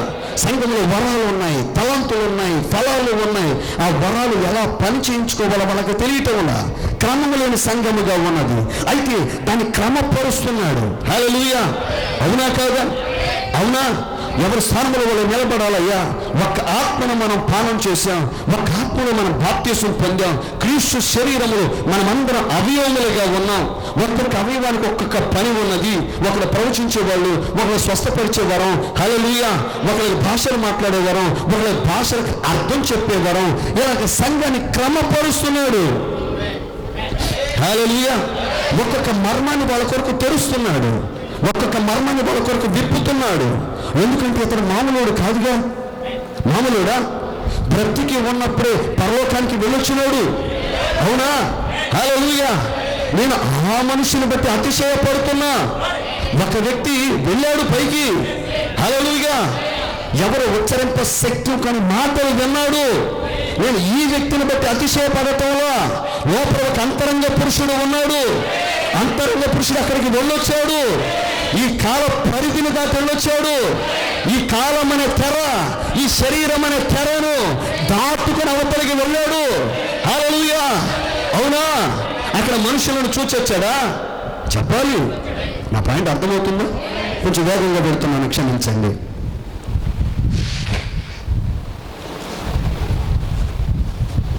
అవునా కాదా? అన్నాడా లేదా? ఇప్పుడు ఆయన వెళ్ళొచ్చి అంటున్నాడు, 2 Corinthians 5 చదవాల్సిన పని లేదు. భూమి మీద ఈ గుడారమైన, మన గుడారమైన ఈ నివాసము శిథిలమైపోయిన, ఏమండి, శిథిలమైపోయిన చేతి పని కాక దేవుని చేత కట్టబడింది నిత్యమైన నివాసం పరలోకమందు మనకు ఉన్నదని ఎరుగుదమంటున్నాడు. వాడు వెళ్ళకుండా చూడకుండా ఏదో కట్టుకథలో చెప్తున్న వ్యక్తి కాదేనా? అర్థమవుతుందా? ఈరోజు క్రైస్తవ్యం నేటికి ఇలాగ కాల పరీక్షకు నిలిచిన జ్ఞాపికగా, టైం టెస్టర్ మెమోరియల్గా నిలబడిందంటే కారణం ఏంటో తెలుసా? ఇందులో సత్తా ఉంది, ఇందులో పాస్ ఉంది. చెప్పి రాసిన వాళ్ళు పిచ్చోళ్ళు కాదు, వెళ్ళి చూసి వచ్చి అనుభవపూర్వకంగా రాసిన వాళ్ళు, పరిశుద్ధాత్మ చేత ప్రేరేపించబడిన వాళ్ళు. హల్లెలూయా, అర్థమవుతుందా? అక్కడికి వెళ్ళి మన నివాసాలు చూసొచ్చాడు, మన దేహాలు చూసొచ్చాడు, మన వస్త్రాలు చూసొచ్చాడు. హల్లెలూయా, చూసి జగత్తు పునాది వేయబడక మునిపే మనం క్రీస్తులో ఏర్పరచబడ్డామని. హల్లెలూయా, ఆ దేవుడు ఈ భూమి మీద మానవుడు ఏకమవ్వాలని దేవుని ఉద్దేశమని ఎఫెసీయులకు రాసిన పత్రికలో రాశాడా? చెప్పాలి. నిత్యత్వము కాలము ఒకటవ్వాలి, అది ఆయన కోరిక, అది ఆయన ఆశ. పరలోకం భూలోకం ఏకమవ్వాలి, నీవు దేవుడు ఏకమవ్వాలి. ఆ ఐక్యతను నువ్వు సాధించాలి. ప్రియులైన పిల్లల వల్ల మీరు ఉండాలి. హల్లెలూయా, ఆయనే మన శిరస్సు అని చెప్పి, మనం ఆయన శరీరం అని, సంఘం ఆయన శరీరం అని అద్భుతమైన మర్మాన్ని ఎఫెసీయులకు రాసిన పత్రికలో ఆయన తెలుస్తున్నాడు. అవునా కాదా? విప్పడలేదా? హల్లెలూయా, ఆయన ఆది కాండానికి వెళ్ళిపోయాడా లేదా? ఇదిగో హవ్వను సర్పం మోసపరిచినట్లు మిమ్మల్ని కూడా ఆ సర్పం మోసగించిద్దేమో, మీ మనసులో చెరపబడతాయేమో, కానీ నేను మిమ్మల్ని క్రీస్తుకు పవిత్రమైన కన్యకగా నేను ప్రదానం చేశాను. హల్లెలూయా, వింటున్నారా ప్రియమైన దేవుని బిడ్డలారా? హవ్వ పడిపోయింది, కానీ ఈ హవ్వ పడిపోదు. హల్లెలూయా, she will stand, నిలబడిద్దంతే. ఈ జీవవృక్షం మరలా పునరుద్ధరించబడుతుంది. ఈ పిరమిడ్ నిలబడుతుంది. ఇది హనోకు కట్టిన పిరమిడ్ ఇప్పటి వరకు నిలిస్తే దేవుడు కట్టే పిరమిడ్ ఇదే. హల్లెలూయా, హనోకు పిరమిడ్ కట్టాడా? దాని జలప్రళయం కూడా నాశనించలేకపోయింది. ఎందుకని? ఆ పిరమిడ్ మనకు సాదృశ్యముగా ఉన్న, అసలు బైబిల్ రాయించిందే మన కొరకు. హల్లెలూయా, అసలు బైబిల్ చదువుతుంటే అసలు ఆనందంతో గంతులేస్తాం. హల్లెలూయా, మన గదుల్లో నాట్యమాడతాం. హల్లెలూయా, ఎందుకంటే నువ్వు బైబిల్లో ఎవరిని చూసినా, ఇప్పుడు నువ్వు మోషే అని పేరు పెట్టుకొని మోషే గురించి తెలియకపోతే ఎలా? హనోకు అని పేరు పెట్టుకొని హనోకు గురించి తెలియకపోతే ఎలా? హల్లెలూయా, అవునా కాదా? శారా అని పేరు పెట్టుకొని శారా గురించి తెలియకపోతే ఆ పేరు మామూలు పేరా? దేవుడి పెట్టిన పేరుగా. హల్లెలూయా, ఆ పేరుకు ఒక అభిషేకం ఉందిగా, ఉందా లేదా? ఏమనుకోవద్దు, మీ నాన్నగారి పేరు ఏంటంటే చెప్తారు, తాతగారి పేరు ఏంటంటే చెప్తారు, మొత్తం పేరు ఎవరికైనా తెలుసు? చెప్పాలి. హల్లెలూయా, అవునా? ఇప్పుడు మనం బ్రతికి ఉన్నప్పుడు మనం బాగానే చూస్తారు, మనం పోయాక పట్టణంలో ఉంటాం, మన ఇంట్లో గోడల మీద ఉంటాం. హల్లెలూయా, ఆ తర్వాత మన మనవడు వచ్చినప్పుడు మనం ఉండవు, ఈడేడో నాకు తెలియదు తాత అంట, మా నాన్న ఫోటో పెట్టండి అంటాడు. కానీ మోషే ఇప్పటికీ బ్రతుకున్నాడు. వాళ్ళు చనిపోయారు, కానీ వాళ్ళ పేర్లు నేటికి ప్రభావితం చేస్తున్నాయి. హల్లెలూయా. They are everlasting. అమరులు అంటే వాళ్ళు.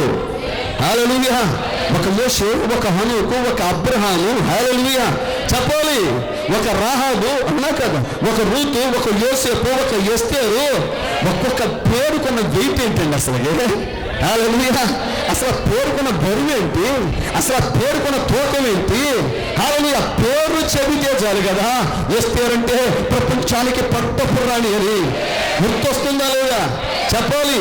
తన జాతి ప్రజల కోసం 3 రోజుల ఉపవాసం నుండి ప్రార్థన చేసి, హల్లెలూయా, పిలవబడకుండానే రోజు యొక్క అంతర్గతంలో ప్రవేశించి రోజు యొక్క మనస్సును మార్చేసి కనికర దండాన్ని తన వైపు చాపబడేలా చేసుకొని తన బ్రతుకుని పండగగా చేసుకునేలాగా, పూరిమ పండగలాగా చేసుకుని నిలబడింది కదా చరిత్రలో. హల్లెలూయా. ఆ ఎస్తేరు నీవు కదా? ఆ ఎస్తేరు అనగా నక్షత్రం కదా? ఆ ఎస్తేరు నీవు కాదా? హల్లెలూయా. ఆ రూతు నీవు కాదా? అసలు దేవుడి దగ్గరికి వస్తే ఏదైనా మంచి జరిగిద్ది కదా, వచ్చేది మేలు జరిగిద్ది కదా ఎవరైనా దేవుడిని నమ్ముకునేది. అసహజంగా దేవుడి దగ్గరికి ఎవరు వస్తారు? హైందవ సోదరులైనా వాళ్ళు నమ్ముకున్నాక, దేవుని నమ్ముకున్నాక ఏమంటారు తెలుసా? దేవుని నమ్ముకున్నామండి ఏమంటారు అంటే అంతకుముందు దేవుని నమ్ముకున్నామని అర్థం. హల్లెలూయా. మా ఊడండి దేవుని నమ్ముకున్నాడండి. యేసు ప్రభువుని నమ్ముకున్నామని వినటం నా చెవుల ద్వారా ఇప్పటివరకు ఏ రోజు వినలా. హైందవ సోదరులు ఏమంటారంటే క్రైస్తవులోకి వచ్చాక మా ఊడండి దేవుని నమ్ముకున్నాడండి, మా ఆవిడండి దేవుని నమ్ముకున్నాండి. హల్లెలూయా. మీరు విన్నారో లేదు? అవునా కాదా? అంటే అంతకుముందు దెయ్యం అనే అర్థం. దెయ్యాన్ని ఆరాధన చేస్తూ కూడా వాళ్ళు ఏమంటారంటే దేవుని నమ్ముకున్నాడు, ఆ జోలికి వెళ్ళం లేదు మేము, ఆడేదో కార్యక్రమాలు అటు చేసుకుంటున్నాడు, చర్చికి వెళ్తున్నాడు, ఆ దేవుని నమ్ముకున్నాడు. హల్లెలూయా. చెప్పకనే చెప్పేస్తున్నారుగా. హల్లెలూయా. మరి దేవుని నమ్ముకొని పాపం తన దేవుడు కాదాన్ని అని మూయోపదేశం చేస్తున్నారు. హల్లెలూయా. నయోమి వచ్చింది, స్వార్థ ప్రకటించింది, ఆమెలో వాక్య విత్తనం ఉంది, వెంటనే కనెక్ట్ అయిపోయింది. హల్లెలూయా. అవునా కదా? She is immediately connected. Connect అయిపోయిందంటే కనెక్ట్ అయిన తర్వాత భర్త చనిపోయాడు. భర్త అందరూ అంటారు, అమ్మా అమ్మా ఏంటమ్మా వీళ్ళు ఆ దేవుని నమ్ముకున్నావు, నీకు ఏమేమి జరిగిందమ్మా, నీకేమైనా భూములు వచ్చి పడ్డాయా, ఆస్తులు వచ్చి పడ్డాయా, ఉన్నోడే చనిపోయాడుగా. హల్లెలూయా. అందులో మన బంగారు తల్లుడు ఎవరైనా భర్త చనిపోతే వాళ్ళు ముందు మంగళసూత్రాలు ఎట్టట్టు అనుకుంటూ ఉంటారు రోజుకు 10 సార్లు. హల్లెలూయా. నేను ఎగతాళి చేయట్లేదు, అంటే అంత పరమ పవిత్రమని. భర్తే కదా సౌభాగ్యం. స్త్రీకి ఉన్న సౌభాగ్యం ఎవరో భర్తే. ఇక ఆయన లేకపోతే ఇంకేమన్నా జీవితం. హల్లెలూయా. అవునా కదా? భర్త చనిపోయాడు, కానీ ఈ రూతు మనస్సులో దేవుని బిడ్డలారా ఆమెలో ఉన్న వాక్యపు జన్యం, వాక్యపు విత్తనం, ఆ సిమ్ కార్డు ఆమెను నడిపిస్తుంది. ఎందుకంటే దేవుడు నీలో ట్రాకింగ్ మెషిన్ ఒకటి పెట్టాడు. హల్లెలూయా. నువ్వు ఎక్కడున్నా ఆయన ట్రాక్ చేయగలడు. అక్కడ వింటున్నారా? నువ్వు సముద్రంలో చేపలు వెళ్తున్నాయంటే అవి ఎక్కడికి వెళ్తున్నాయి, ఏ జలాలలో ఈత్తున్నాయి, ఎక్కడెక్కడ ఈత్తున్నాయి, తాబేళ్ళకి కొన్ని చేపలకి వాళ్ళు కొన్ని చిన్న చిన్న చిప్పులు పెట్టి వదిలేస్తారు. అది వాళ్ళకి గూగుల్ మ్యాప్లో తెలిసిపోతా ఉంటుంది, ఇది ఆర్కిటిక్ ఓషన్ ఇప్పుడే దాటింది, అంటార్కిటిక్లో ప్రవేశించింది, లేకపోతే పసిఫిక్ ఓషన్లో ఇది ఈత్తుంది అని చెప్పేస్తారు. హల్లెలూయా.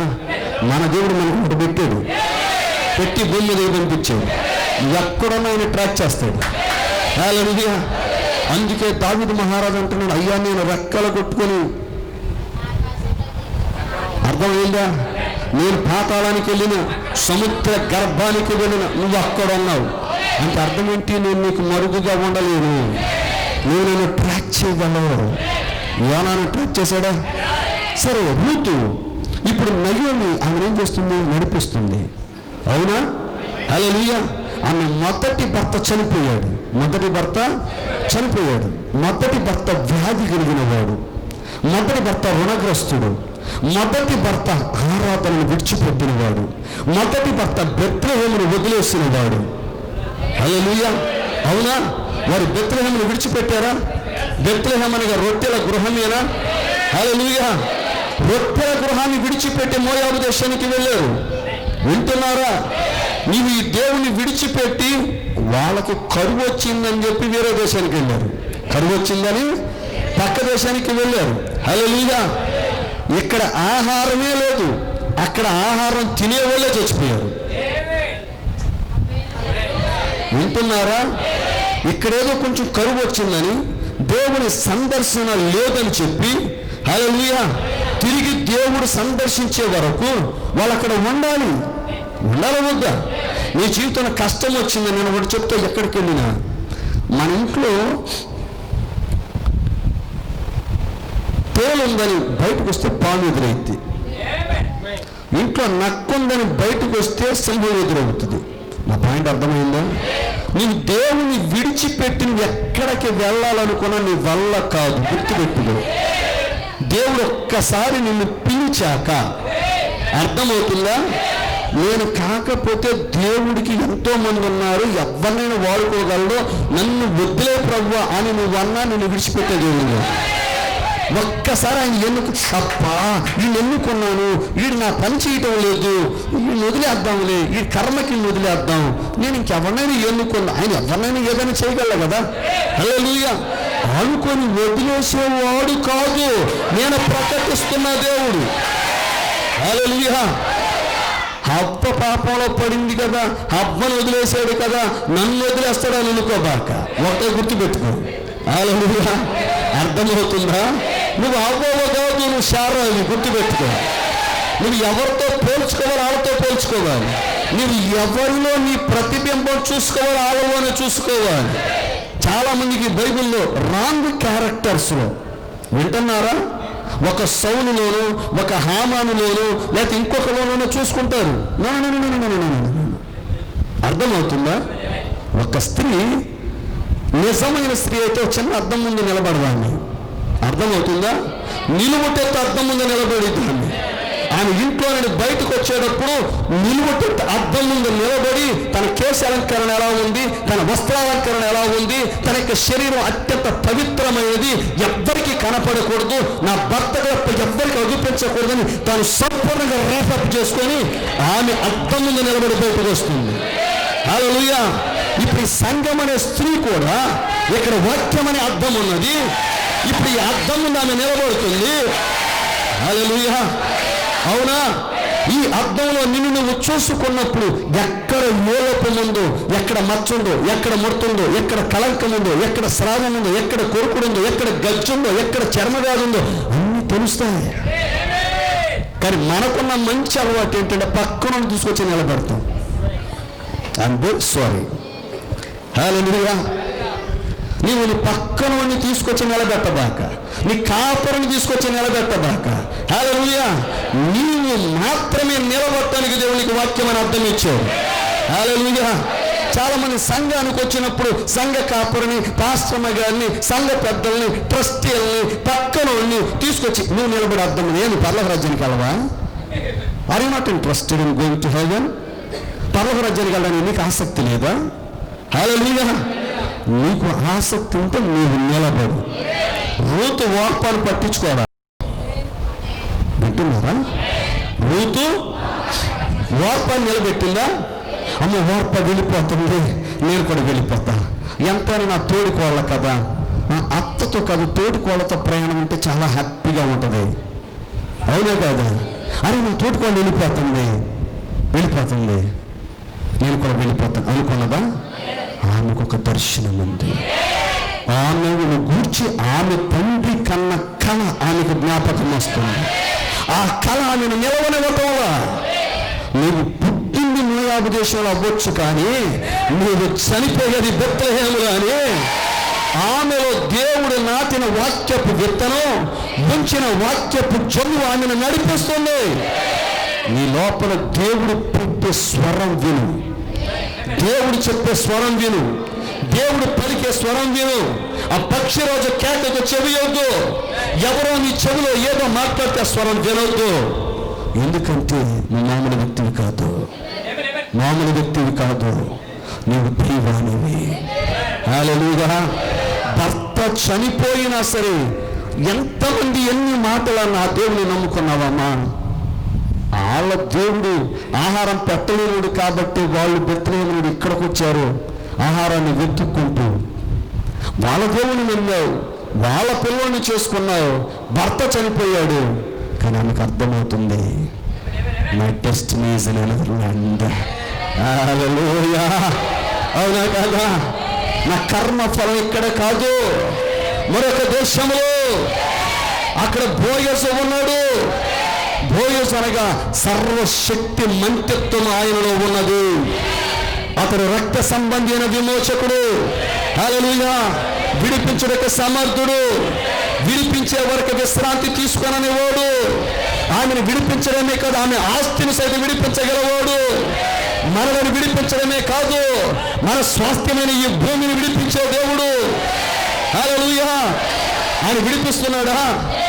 మొదటి 2000 సంవత్సరాలకు జలప్రళయం వచ్చింది. ఆ తర్వాత 2000 సంవత్సరాలకు మొదటి 2000 సంవత్సరాలకు జలం ద్వారా కడిగాడు ఆయన, నీటి ద్వారా కడిగాడు ఆయన. తర్వాత 2000 సంవత్సరాలకు తన రక్తం చేత కడిగాడు ఆయన. మరలా 2000 సంవత్సరాలకు ఆయన తన అగ్ని చేత కాల్చబోతున్నాడు. ఎందుకండి కాల్చబోతున్నాడు? ప్రతి పబ్బులో, ప్రతి క్లబ్లో, ప్రతి జోగశాలలో, పానశాలలో ఎక్కడ చూసిన దెయ్యాలు తిరుగులాడుతున్నాయి కదా. 3 కోట్ల దెయ్యాల నుంచి 30 కోట్ల 3 కోట్లు తిరుగులాడుతున్నాయి కదా.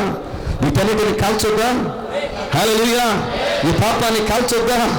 ఎందుకంటే తిరిగి వచ్చేది అత్యంత పరిశుద్ధురాలైనటువంటి తన భార్య కదా. హల్లెలూయా. అవునా కదా? చెప్పాలి. ఎందుకంటే వివాహానికి వెళ్ళినప్పుడు మీరు ఎవరినైనా చూస్తే భర్తలు చాలా చాలా సింపుల్ డ్రెస్సులు వస్తారు. భర్తలు బయట చెప్తున్నాను నేను, మన క్రైస్తవ వివాహాల గురించి చెప్పడం లేదు, కానీ బయటికి వెళ్ళినప్పుడు అవునా కదా, పాపం మనోడు ఏదో పంచిపెట్టుకొని ఏదో మా వాళ్ళు ఒక డ్రెస్ వేసుకొని కంబో వేసుకొని ఆయన 100 ఎకరాలు ఆ సమయంలో అలా వచ్చేస్తూ ఉంటాడు. అతన్ని చూసి అతని ఆర్థిక స్థితిని అంచనా వేయకూడదు. హల్లెలూయా.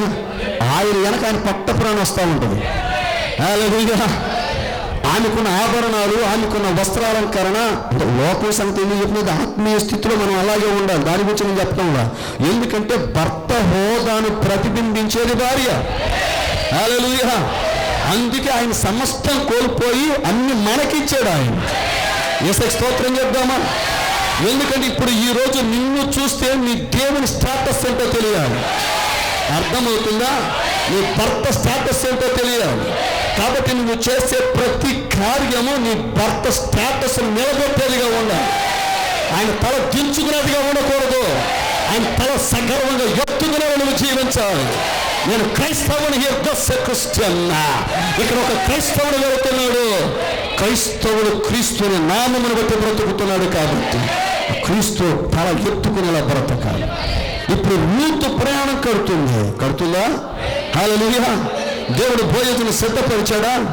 అవునా కాదా? ఈయన అక్కడికి ప్రవేశించగానే హల్లెలూయా బోయజు ఆమెను విడిపిస్తున్నాడు, స్వాస్థ్యాన్ని విడిపిస్తున్నాడు. ఆమెను క్రీస్తు వంశావళిలోనికి తీసుకొని వచ్చాడు. హల్లెలూయా. ఇప్పుడు యేసు ప్రభుకి ఆమె నామం అయిపోయింది. మోయాబు దేశంలో ఉంటే అనామకురాలైపోయేది. పేరు కూడా ఎవరికి తెలియదు. కానీ ఈరోజు ఆమె పేరు మీద ఒక గ్రంథాన్ని లిఖింపజేసి బైబిల్లో పెట్టించి ఇన్ని కోట్ల మంది చదువుకునేలాగా, ఎంతమంది చెప్పుకునేలాగా దేవుడు చేశాడు. ఎంతకన్నా రూతికి ఏం కావాలండి? ఆ పేరు పెట్టుకున్నప్పుడు కనీసం ఆమెలా బ్రతకొద్దా? చెప్పాలి. పేరు కనుక ఒక స్వభావం ఉంటుంది, పేరు కనుక ఒక ఆత్మ ఉంటుంది. ఆ పేరుకు తగ్గ జీవితం జీవించాలి. ఆ పేరును మనం నిలబెట్టాలి. హల్లెలూయా. ఎందుకంటే వాళ్ళు మృతులు కారు, మృత్యుంది మాట్లాడుచున్నారు, చనిపోయి బ్రతికి ఉన్నారు. ఆ పేర్లు మామూలు పేర్లు కాదు. ఒక్కొక్క పేరు పలుకుతుంటే మన హృదయం అల్లలాడిపోతే బ్రతికితే ఈ తలలాగా బ్రతకాలి. జీవిస్తే ఇలాంటి ప్రతిష్టే ఉండాలా, ఇలాంటి పునరుత్థాన దర్శనం కలిగి ఉండాలా. ఎన్ని కష్టాలు వచ్చినా, ఎన్ని ఇబ్బందులు వచ్చినా, ఎన్ని ఇరుకులు వచ్చినా బ్రతికితే ఋతువులే బ్రతకాలి. హల్లెలూయా. అవునా? భర్త చనిపోయి బానిసగా మారి తనది కాని దేశంలో కట్టు బానిసగా మారిపోయి నడుము నుంచి పరిగా ఏరుకుంటుంది. ఎక్కడ ఏసరించుకోవాలా, ఎక్కడ సనగల, ఎక్కడ గొనగలేదు. నా బ్రతికేంటి? అక్కడ మోయాబు దేశంలో బ్రతికిన దాన్ని ఇక్కడికి వచ్చి పరాయి అని పొలంలో పేదలకి, అనాథలకి, ఆ పేదవారికి, పరదేశులకి పరిగి వదిలేస్తారు. ఆ పరిగిని ఏరుకుంటున్నాను అని ఆమె అనుకోవాలా. ఆమెను ఏదో నడిపిస్తుంది. Something is driving her. ఏదో ఆమెను నడిపిస్తుంది. కానీ ఒక్కరోజు ఏ పొలములో పరిగె ఏరిందో ఆ పొలములో కాసగా బిగించి హల్లెలూయా నడుము మీద చేయి పెట్టుకొని ఆ పొలములో యజమాని వారికి నిలబడింది. హల్లెలూయా. అవునా? నీవు ఈ లోకంలో పేదవాడిగా ఉండొచ్చు, ఈ లోకంలో బానిసగా ఉండొచ్చు, ఈ లోకంలో ఏదో నువ్వు వృత్తి చేసుకుంటే బ్రతకొచ్చు. ఒక్కరోజు one day you will kind of business. Hallelujah. ఒక్కరోజు ఈ భూమి మీద నువ్వు నడయాడుతుంటే చెట్టు చేమ, ప్రతి వృక్షము, ప్రతి జంతువు, హల్లెలూయా. నీకు తెలుసా, ఒక్క విషయం చెప్పనా, నువ్వు వెళ్తుంటే చెట్లు ఆనందంతో ఊగుతున్నాయి. That's right. నిజమండి. కుక్కలు ఆనందంతో తోకాడిస్తున్నాయి. ప్రతి పక్షి కిలకిల రావం చేస్తుంది. క్రీస్తు రూపంలోకి వచ్చిన వాడు దేవుని కుమారుల ప్రత్యక్షత కొరకు సృష్టి మిగుల ఆశతో తోడి చూచు కనిపడుతుంది. ఎంతకాలం ఈ పాపం, ఎంతకాలం ఈ దయ్యాలు, ఎంతకాలం ఈ భూమి మీద నాకు ఇన్ని కష్టాలు అంటుంది భూమి. ప్రకృతి విలపిస్తుంది. అయితే నువ్వు అడుగు పెట్టిన ప్రతిసారి హల్లెలూయా నువ్వు చెట్టు పక్కన నడుస్తుంటే ఆ పక్షులు నిన్ను చూస్తుంటే నీకు తెలియదు ఒక్క దేవుని కుమారుడు వచ్చేస్తున్నాడు, దేవుని రూపంలోకి వచ్చిన వాడు. హల్లెలూయా. త్వరలో నాకు విమోచన, త్వరలో నాకు విడుదల, త్వరలో వెయ్యండ పరిపాలన. హల్లెలూయా. ఓ ఆ జంతువులకి స్వభావం మారిపోయింది. హవ్వ పాపం చేసింది కదా, అవునా? అంతకుముందు అవి ఒకదానికొకటి కరుచుకొని భక్షించుకొని తినేవి కాదు. హల్లెలూయా.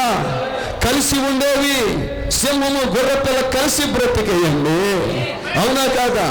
ఎక్కడ హింస లేదు, ఎక్కడ కూడా ఏమీ లేవు. హల్లెలూయా. కానీ ఒక్క తల్లి, ఒక్క బంగారు తల్లి, దేవుని రూపంలో ఉన్న బిడ్డ సొంత పురుషునికి లోబడని కారణం చేత సృష్టి అంతా పాడైపోతుంది. సృష్టి అంతా మారాగా మారిపోతుంది. సృష్టి అంతా చేదుగా మారిపోతుంది, అవునా కాదా? ఇప్పుడు గొర్రె పిల్ల సింహం దగ్గరికి వెళ్తుంటే గర్జిస్తుంది. చిరతప్పుడికి అర్థం కావటంలా ఏంటి నా స్వభావం మారిపోయింది, నాకేంటి ఇప్పుడు దాకా గడ్డి వేసాను, ఇప్పుడు దాకా పండ్లు తిన్నాను, ఇప్పుడు ఇంకా నా పక్క జంతువులు తినాలనిపిస్తుంది. Oh what is this happening? ఏంటి ఇది జరుగుతుంది? అర్థం కావటంలా. ఎందుకంటే భూమి శపించబడింది, జంతువులు శపించబడుతున్నాయి, వాటి స్వభావాలు మారిపోతున్నాయి, వాటి స్వరూపాలు మారిపోతున్నాయి. హల్లెలూయా. అర్థమవుతుందా? ఈరోజు నీవు దేవుని రూపంలోనికి వస్తే అది ఏ విధంగా సంతోషంతో ఆనందంతో కేకలు వేస్తున్నాయో, ఓ పర్వతాలు గంతులు వేస్తున్నాయో. హల్లెలూయా. కానీ నువ్వు పాపము చేసిన ప్రతిసారి సృష్టి కూడా విలపిస్తుంది. హల్లెలూయా. అవునా? అర్థమవుతుందా? అబ్బ పాపం చేసిన కారణం చేతనే కదా భూమి శపించబడింది. హల్లెలూయా. అప్పటి వరకు గచ్చ తెగలు, ముళ్ళ పొదలు. హల్లెలూయా. అర్థమవుతుందా? ఒక్క తల్లి, ఒక్క బంగారు తల్లి తన సొంత పురుషునికి లోబడని కారణం చేత, తన కాపరికి లోబడని కారణం చేత, తన పాస్టర్ని కాదన్న కారణం చేత ఏమైపోయిందో తెలుసా? తన జీవితం మారాగా మారిపోయింది. పర్గమ తరులున్నారు. ఇప్పుడు ఆమెకు అనధికార హల్లెలూయా వివాహం జరుగుతుంది. ఎవరితో? సాతానుతో. అర్థమవుతుందా? ఒక లైంగిక సంబంధం ఏర్పడింది. హల్లెలూయా. ఆ తర్వాత డామినెంట్ ఫిమేల్ అధికారం చలాయించే స్త్రీగా మారిపోయింది, యెజబెలుగా మారిపోయింది. తను ఏ పాపమైతే చేస్తుందో ఆ పాపాన్ని తీసుకొచ్చి ఆదాముకి పరిచయం చేస్తుంది. కానీ ఆదాముకు తెలియదు అనుకుంటున్నారా? తెలియదు అనుకుంటున్నారా? మరణించినప్పుడే, మరణావస్థలో ఉన్నప్పుడే, గాఢాంధకార స్థితిలో, అదే గాఢ నిద్రలో ఉన్నప్పుడే దేవుడు కోసి ప్రక్కటెముకను తీస్తే హల్లెలూయా, మేలుకొనగానే నా ఎముకలో ఒక ఎముక, నా మాంసములో మాంసము, నా శరీరములో శరీరము అని నినదించిన వాడు కదా, పేరు పెట్టిన వాడు కదా. హల్లెలూయా. తెలియదు ఆదాముకి, కానీ కడపటి ఆదాము ఏమి చేయబోతున్నాడు ఎరిగిన వాడు కనుక. హల్లెలూయా. ఒక విషయం గమనించండి, హవ్వ తెలియక తప్పు చేసింది, ఆదాము తెలిసి తప్పు చేశాడు. తెలిసి తప్పు చేసిన వాడికి శిక్ష అంతగా లేదు, తెలియక తప్పు చేసిన దాన్ని మాత్రం దేవుడు విపరీతంగా శిక్షించాడు. హల్లెలూయా. నీకు చాలాసార్లు, సరే ఆ పాయింట్ చెప్పి వస్తామండి. హల్లెలూయా. నాదంతా మెమరీ ఓవర్లాపింగ్ ఉంటుంది, అది పెద్ద తలనొప్పి నాకు. హల్లెలూయా. ఒక పాయింట్ చెప్పి ఇంకో దాంట్లోకి వెళ్ళిపోతా ఉంటా, టెన్షన్ వచ్చేస్తా ఉంటుంది లోపల, ఏది అక్కడ మర్చిపోతాను నేను. హల్లెలూయా. అదో ప్రాబ్లం నాతో, దయచేసి క్షమించండి, మీరు సహకరిస్తారని భావిస్తున్నా. హల్లెలూయా. సరే, రైట్. ఇప్పుడు ఆదాముకి తెలుసా తెలీదా? తెలిసేగా తన భుజాన్ని వేసుకున్నాడు. ఎందుకంటే హవ్వ నా భార్య, ఈమె వెలగొట్టబడిద్ది, ఏదైనా వెలగొట్టబడిద్ది, నేను మరలా ఒంటరివాడిని అయిపోవాలి. మరలా దేవుడు ఒక ప్రకటనకు తీయడు, అది ఆయన నియమం కాదు. హల్లెలూయా. అర్థమవుతుందా? మరి ఎందుకండి దావీదుకి 500, సొలొమోనుకి 1000 మంది ఉంటే వాళ్ళు జంతు ప్రపంచంలోకి వచ్చారు. పాపం జరిగాక, పతనం సంభవించాక జంతువుతో వాళ్ళు ఏకమైన కారణం చేత మానవుడు జంతు ప్రపంచంలో కడిగిపెట్టారు. నా పాయింట్ అర్థమైందా? ఎందుకంటే జంతు ప్రపంచంలో ఒక సింహం ఉంటుంది, ఒక 25 ఆడ సింహాలు ఉంటాయి. అర్థమవుతుంది? హల్లెలూయా. అది వచ్చింది. కానీ మన మత్తయి సువార్తలో దేవుడు దిగొచ్చి అంటున్నాడు, ఆది నుండి అలాగే లేదు. It was not so from the beginning. ఆదిలో అలాగే లేదు. ఆదిలో ఒక్క భర్త, ఒక్క భార్య. హల్లెలూయా. ఒక్క ప్రక్కటెముకను దేవుడు తీశాడు. ఆమేన్. హల్లెలూయా. ఇప్పుడు ఈ స్త్రీ, నేను స్త్రీల గురించి మాట్లాడుతున్నాను. నా పాయింట్ అర్థమవుతుందా? హల్లెలూయా. నా సబ్జెక్ట్ మీకు అర్థమవుతుంది కదా? హల్లెలూయా. అవునా కదా? అర్థమవుతుందా? నేను స్త్రీల గురించి ఎందుకు మాట్లాడుతున్నానంటే, నేను మీకు ఉదయం చెప్పాను, దయచేసి అర్థం చేసుకోండి. స్త్రీ సంఘానికి, సమాజానికి, దేశానికి వెన్నెముక, ప్రధానమైన వ్యక్తి. అంతే కదా, ఆశ్రిత మనల్ని కూడా పోల్చాడు. మనం కూడా చూసుకోవాలి. స్త్రీలకే కాదండి ఇది, మనకు కూడా. ఆమె ఏకీభవించగలరా? సరే, ఆయన ఉద్దేశపూర్వకంగా చేశాడు. ఎందుకంటే మనం తప్పు చేసినప్పుడు, మనం పాపం చేసినప్పుడు మానవ దేవుడు కడపటి ఆదాము, ఎవరినైనా కడపటి ఆదాము, దేవుడే తనను తాను కడపటి ఆదాముగా పిలుచుకున్నాడా? హల్లెలూయా. ఎందుకంటే ఆయన కొత్త నిబంధనలో వచ్చినప్పుడు ఆయనకు పాత నిబంధన తెలుసు. ఆయన గ్రంథాలు చదివాడు, ఆయనే వాక్యం. హల్లెలూయా. ఆయన చూసి నేను కడపటి ఆదాము అన్నాడు. హల్లెలూయా.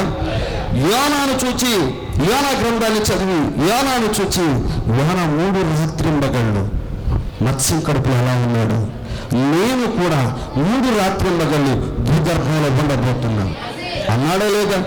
అంటే యోనాలో తన జీవితంలో జరిగిన ఒక సంఘటనతో తనకు జరగబోయే కార్యాన్ని, తన జీవితంలో జరగబోయే సంఘటనను, అవునా కదా, అని పోల్చుకుంటున్నాడు. హల్లెలూయా. అర్థమవుతుందా? ఎందుకంటే మనకు పాత నిబంధన చరిత్ర కాదు, వింటున్నారా? ఎందుకంటే దేవుడు భూమి మీద కొంతమంది వ్యక్తులను జన్మింపచేసి వారి జీవితాలలో కొన్ని సంఘటనలు జరిగేలాగా చేసి, హల్లెలూయా, వాటిని గ్రంథస్థం చేయించి మనకు బైబిల్గా ఎందుకు ఇచ్చాడు అంటే, వారందరూ కూడా రాబోయే క్రీస్తును ప్రతిబింబించుతూ ఉన్నారు. వాళ్ళ జీవితాలలో జరిగిన కొన్ని సంఘటనలు రాబోయే క్రీస్తు జీవితంలో జరగబోతున్నాయి. ఆయన మహోన్నత కళాఖండం ఆయన జీవితంలో జరిగినవి అంటే మన జీవితంలో జరగబోతున్నాయి. హల్లెలూయా. అర్థమవుతుందా? అందుకే పాత నిబంధన పెండ్లి కుమారుడు, అర్థమైందా? పాత నిబంధన పెండ్లి కుమారుడు, కొత్త నిబంధన పెండ్లి కుమార్తె. హల్లెలూయా. ఎందుకంటే పాత నిబంధనలో ప్రవక్తలందరూ ఎవరిని గూర్చి ప్రవచించారో హల్లెలూయా ఆ పెళ్లి కుమారుడు కొత్త నిబంధన ప్రారంభంలో వచ్చాడా? చెప్పాలి. మోషే నా గురించి ప్రవచించాడు. హల్లెలూయా. మీకా నా గురించి ప్రవచించాడు. చెప్పాడా? యెషయా నా గురించి ప్రవచించాడు. హల్లెలూయా. అందుకే మీరు బైబిల్లో వాళ్ళని అడిగితే, ఇప్పుడు బాప్తిస్మ అంటే ఉదాహరణ మీకు చెప్తాను, ఉదాహరణ చెప్పండి వదలను. బాప్తిస్మ యోహాను దగ్గరికి వచ్చారు, పెద్దలు వచ్చారు. వచ్చి అయ్యా అసలు నువ్వెవరు, అసలు అవునా చెప్పగలరా, నీకు ఎవరు అని అడిగారు. ఆయన నీకు తెలుసు కదా నీ పాస్ గారు అబ్బాయిని అన్నా. హల్లెలూయా. నేను జకరియా ఎలిసబెతుల కుమారుని అనలేదు అన్నాడా? ఏమన్నాడు తెలుసా? వెంటనే యెషయా గ్రంథం హల్లెలూయా, ఇదిగో అరణ్యములో కేక వేసే ఒక స్వరము, అది శబ్దం కాదు, దయచేసి క్షమించండి, a voice crying in the wilderness. Hallelujah. అరణ్యములో ఒక స్వరం కేక వేసిందే అని యెషయా ప్రవచించాడు, నేనే అన్నాడు. హల్లెలూయా. అర్థమవుతుందా? రైట్. మలాకి 4, 5, 6 బ్రహ్మం గారికి మాత్రమే సంబంధించిన లేఖనం, అవునా? ప్రకటన 10, 7 బ్రహ్మం గారికి మాత్రమే సంబంధించిన లేఖనం. అలాగే నీ గురించి కూడా కొన్ని లేఖనాలను దేవుడు బైబిల్లో రాయించి ఉంచాడు. హల్లెలూయా. అది నీకు మాత్రమే. ఏమండి మీరు అలా చెప్పారు, కరెక్టే, బాగానే ఉంది. ఒకసారి చదువుదాం.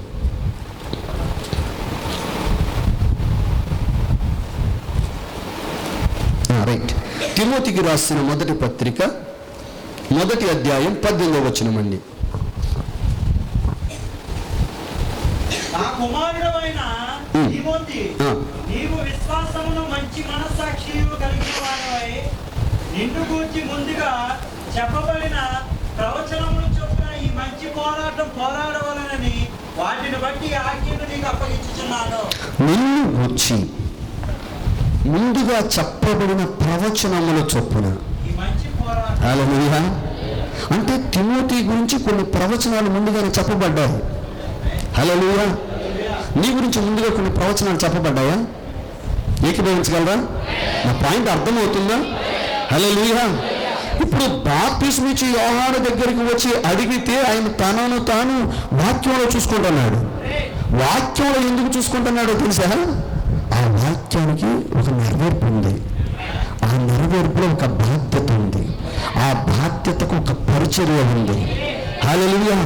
ఆ పరిచర్య జరిగించడానికి ఏలియా ఆత్మ కలిగిన వాడుగా ఉన్నాడు, ఏలియా అభిషేకం కలిగిన వాడుగా ఉన్నాడు, ఏలియా శక్తి కలిగిన వాడుగా ఉన్నాడు. హల్లెలూయా. కాబట్టి నీ గురించి బైబిల్లో ఏది వ్రాయబడిందో ఆ లేఖనములో నిన్ను నీవు చూసుకున్న రోజు దేవుడు నీకు ఇచ్చిన స్థానం ఏంటో అర్థమవుతుంది. ఆ స్థానానికి ఏ బాధ్యత ఉందో అర్థమవుతుంది.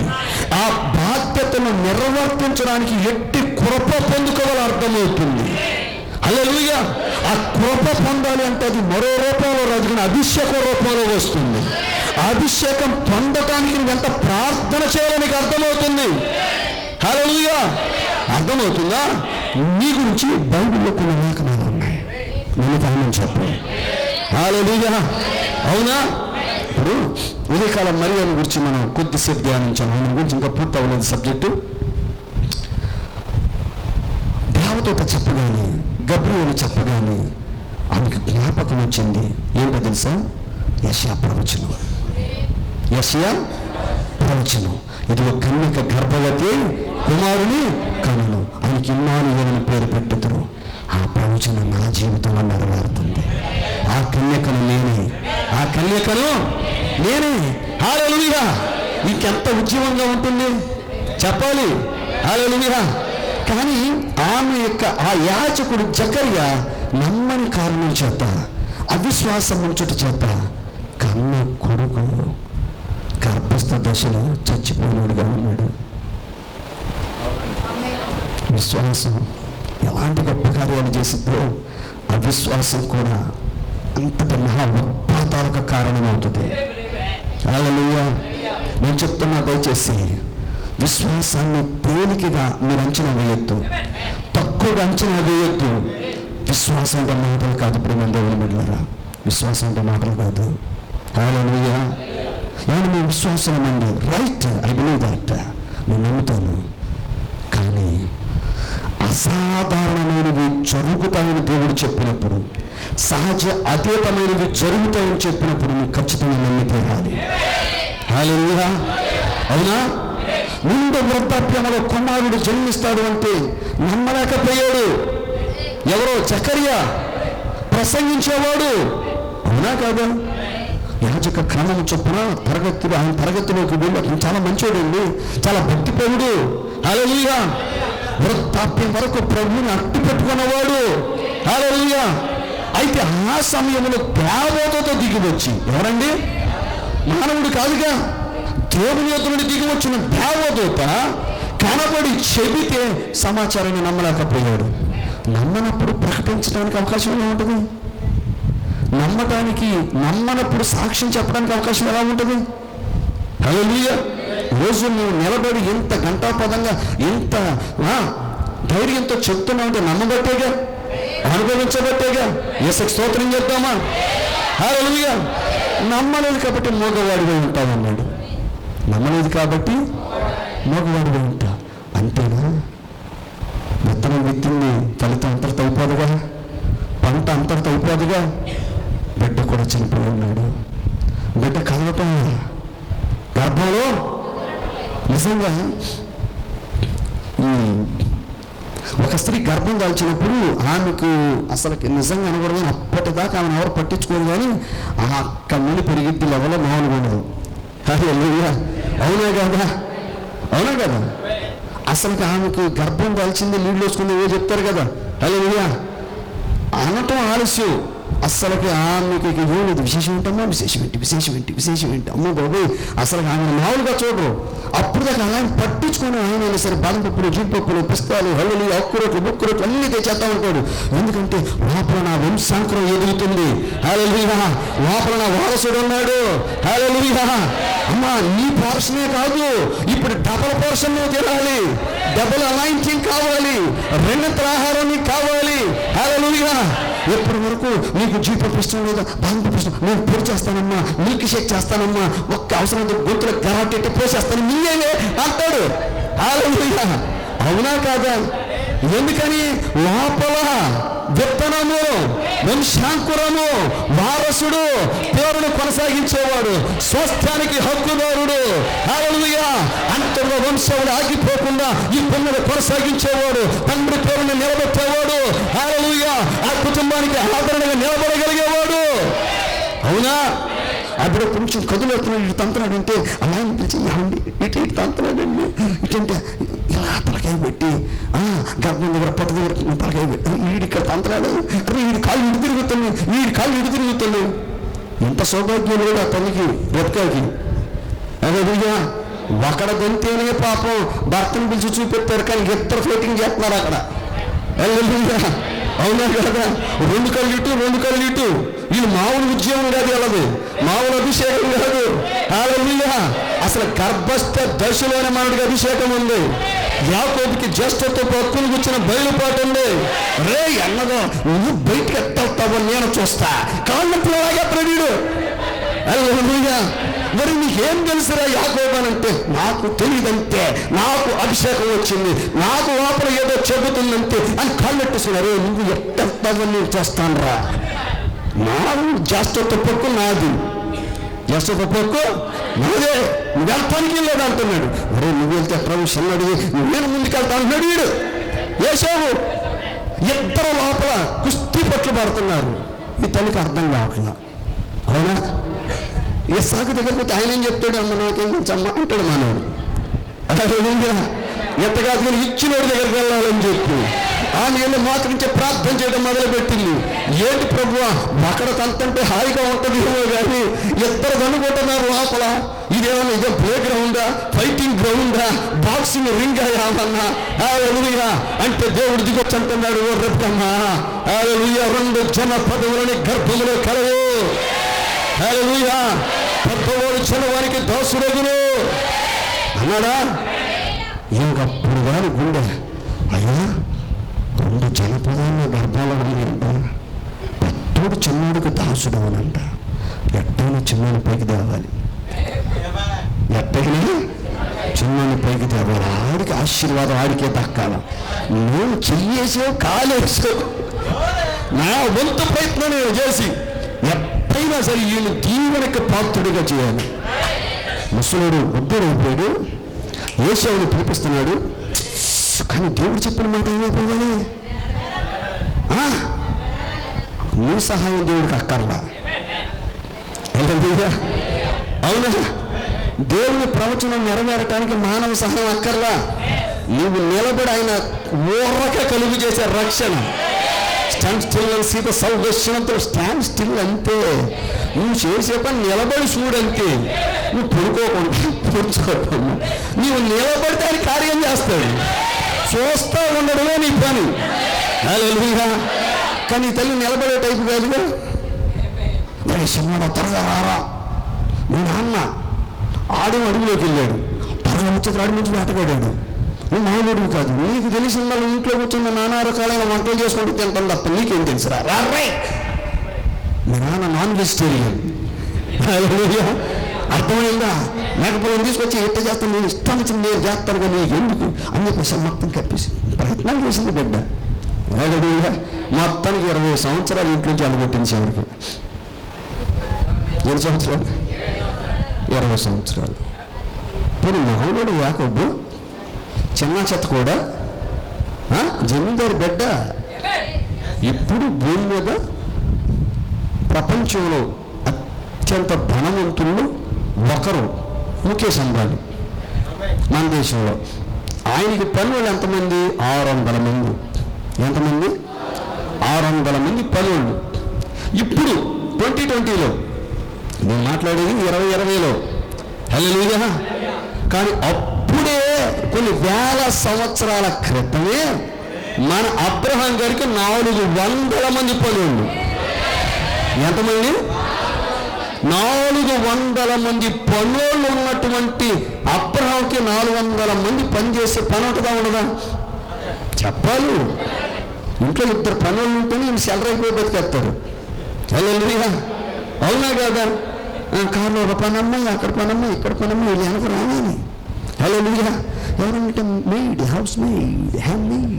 ఎంత గర్వము. హల్లెలూయా. ఇచ్చే 5,000 6,000 పనులు డబ్బులకు కూడా ఎంత ఫీలింగ్. 400 మంది పనులు. ఎవరో ఇస్సాకు ఇంట్లో కాదు, అబ్రహాం ఇంట్లో. హల్లెలూయా. పోనీ ఇస్సాకు దగ్గరకు వచ్చేటప్పటికి దేవుని వాక్యం ఏమని రాయబడింది? అతడు విత్తనం వేసి 100 ఫలం పొందాడు. అతడు క్రమముగా అభివృద్ధి పొందుచు మిక్కిలిగా పోరాడాయన బైబిల్లో. అంత గొప్పవానికి కుమారుడు ఎవరంటే యాకోబు. మా విషయమా చెప్పాలి. హల్లెలూయా. అంత ధనవంతుడు ఒక చిన్న కర్ర పట్టుకొని. హల్లెలూయా. అర్థమైందా? దేవుని ఆశీర్వాదాన్ని సొంత ప్రయత్నాల ద్వారా సంపాదించుకోవటానికి ప్రయత్నపడినటువంటి యాకోబు చివరికి ఆశీర్వాదాలన్నీ కోల్పోయి ఒక చిన్న కర్రట్టుకొని వెళ్ళిపోయాడు. హల్లెలూయా. రేవు దాటి వెళ్ళిపోయాడు. ముందుకు వెళ్ళలేడు, వెనక్కి వెళ్ళలేడు, ఉన్న చోట ఉండలేడు. ఈలోపు దేవుడు దిగొచ్చి చేసేసాడు. హల్లెలూయా. వేశాడా? బేతేలు దగ్గర వేసాడా? హల్లెలూయా. మనోడు చివరికి ఎక్కడికి వెళ్ళాడు? లాభాల దగ్గరికి వెళ్ళాడు. ఇక్కడ తండ్రిని మోసం చేశాడు, ఇక్కడ విత్తనం విత్తాడు, అక్కడ లాభాలు ఉన్నాడు. మామ ఎవరైనా ఏ మామైనా అల్లుడి జీతం పెంచుతాడా తగ్గిస్తాడా? నా తెలియక అడుగుతా. కూతురు మొహం చూసానే పెంచాలి కదా, అల్లుడు అంత దరిద్రుడైనా. హల్లెలూయా. కానీ మనోడు 6 నెలలకు ఒకసారి జీతం తగ్గిస్తున్నాడు. 6 నెలలకు ఒకసారి జీతం తగ్గించేస్తున్నాడు. అవునా కాదా? ప్రేమ దేవుని పెట్టారా? ఎందుకంటే సొంత ప్రయత్నం ఎప్పుడు చేయకూడదు. సరే, అంశానికి వెళ్తే మీద పూర్తి టైం అయిపోద్ది. దేవుడు ఆమె స్తోత్రం కలిగినగా. ప్రేమ దేవుని పెట్టారా? మీరు ఒక విషయం గమనించాలి. నీ గురించి చెప్పబడిన ప్రవచనాలు, నీ గురించి చెప్పబడిన ప్రవచనాలు. ఆ ప్రవచనం అంటే నీకు తెలిస్తే ఆ ప్రవచనంలో నువ్వు నిలబడతావు. ఆ ప్రవచనంలో నువ్వు నిలబడతావు, నీకు అర్థమవుతుంది. హల్లెలూయా. హవ్వ వలె నువ్వు పడిపోవు. ఎందుకంటే హవ్వ ఇప్పుడు డామినెంట్ ఫీమేల్, అధికారం చలాయించే స్త్రీ అయిపోయింది. అధికారం చలాయించే యజబెల్గా మారిపోయిందా? చెప్పాలి. నా పాయింట్ అర్థమైందా? అబద్ధ ప్రవక్తినిగా మారిపోయిందా? ఆమె అబద్ధ ప్రవక్తిని. హల్లెలూయా. ఇప్పుడు భర్త మీద అధికారం చేస్తుంది. నేను చెప్పించాయి. నాకు ఈ పాపం పరిచయం అయింది, ఈ పాపం నువ్వు కూడా చెయ్యి. ఈ పాపం వీళ్ళిద్దరు కలిసి ఆ పాపం చేస్తున్నారు. ఆమె ఏ పాపాన్ని నేర్చుకొని వచ్చిందో ఇక్కడ నేర్పుతుంది, డామినేట్ చేస్తుంది, అధికారం చలాయిస్తుంది, పెత్తనం చలాయిస్తుంది. హల్లెలూయా. ఎవరైనా తలకాయతో నడిచే వాళ్ళు ఎవరైనా ఉన్నారా భూమి మీద? శీర్షాసనం ఏమంటే 2 నిమిషాలు ఎత్తు గొప్ప యోగాలు, అవునా కదా? అదే శీర్షాసనంతో నడిచేవాడు ఎవరన్నా ఉన్నాడు భూమి మీద? చెప్పాలి. హల్లెలూయా. శిరస్సుకు లోబడాలి స్త్రీ, శిరస్సుకి లోబడాలి. శరీరం శరీరమే, దేహం దేహమే, శిరస్సు శిరస్సే. శిరస్సు ఎవరు? భర్త. నీకు థాట్స్, ఆలోచనలు ఎక్కడి నుండి రావాలి? శిరస్సు నుండి రావాలి. హల్లెలూయా. అర్థమవుతుందా? అలాని దేవుడు పాత నిబంధనలో శారాన్ని గుడారం వెనక ఉంచినట్లు కొత్త నిబంధనలో గుడారం వెనక ఉంచరా? యేసు ప్రభు పాదాల దగ్గర కూర్చోబెట్టాడు మరియమ్మని మార్తమ్మని. హల్లెలూయా. అర్థమవుతుందా? స్త్రీ స్థానాన్ని హెచ్చించాడు ఆయన. హల్లెలూయా. నా పాయింట్ అర్థమవుతుందా? వింటున్నారా? ఆయన నిన్ను డోర్ మ్యాట్గా చేయలా. అర్థమవుతుందా?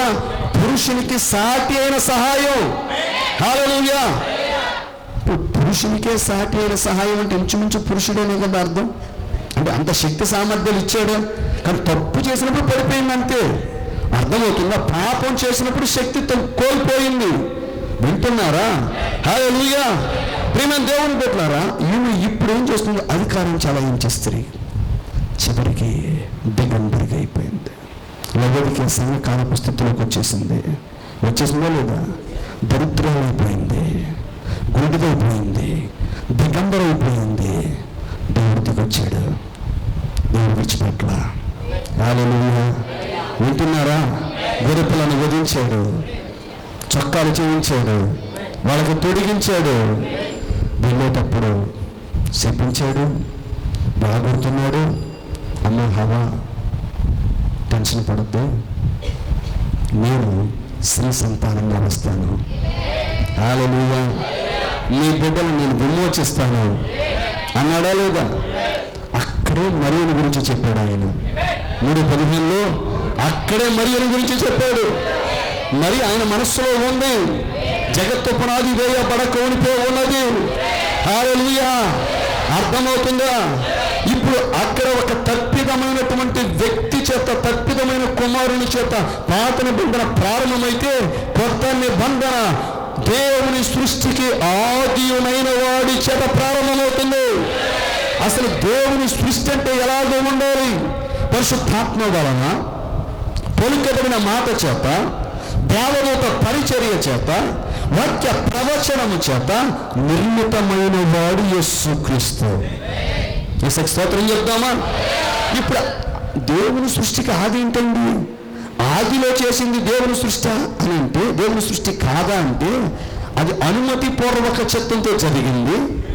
దేవుని యొక్క అసలైన చిత్తంతో జరిగిన సృష్టి ఏదంటే, ఈ భూమి మీద ఆ దేవుడే మరియ గర్భములోనికి పరిశుద్ధాత్మ ద్వారా ప్రవేశించి, విత్తనంగా ప్రవేశించి క్రీస్తుగా బయటకు రావటమే దేవుని అసలైన, ఆయన అసలు చిత్త ప్రకారంగా జరిగిన సృష్టి.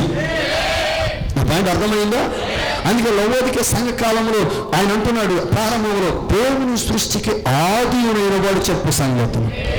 ఎందుకంటే ఈ కాలంలో ఆయన దేవుని సృష్టికి ఆది అయితే మనం దేవుని సృష్టికి ముగింపుగా ఉన్నాం. నా పాయింట్ అర్థమైందా? హల్లెలూయా. ఎందుకంటే మన తర్వాత మరొక కాలము లేదు, మరొక తరము లేదు, తరాలు ఉండొచ్చే మా కాలము లేదు. హల్లెలూయా. నా పాయింట్ అర్థమవుతుందా? ఇప్పుడు ఆయన ఆది అయితే నీవు ముగింపై ఉన్నావు. నీవు పలుకబడిన ఆయన మాట ద్వారా నీవు సృష్టించబడుతున్నావు. ఈ లోపల క్రీస్తు స్వరూపం ఉన్నాడా? ఆ పాయింట్ అర్థమవుతుందా?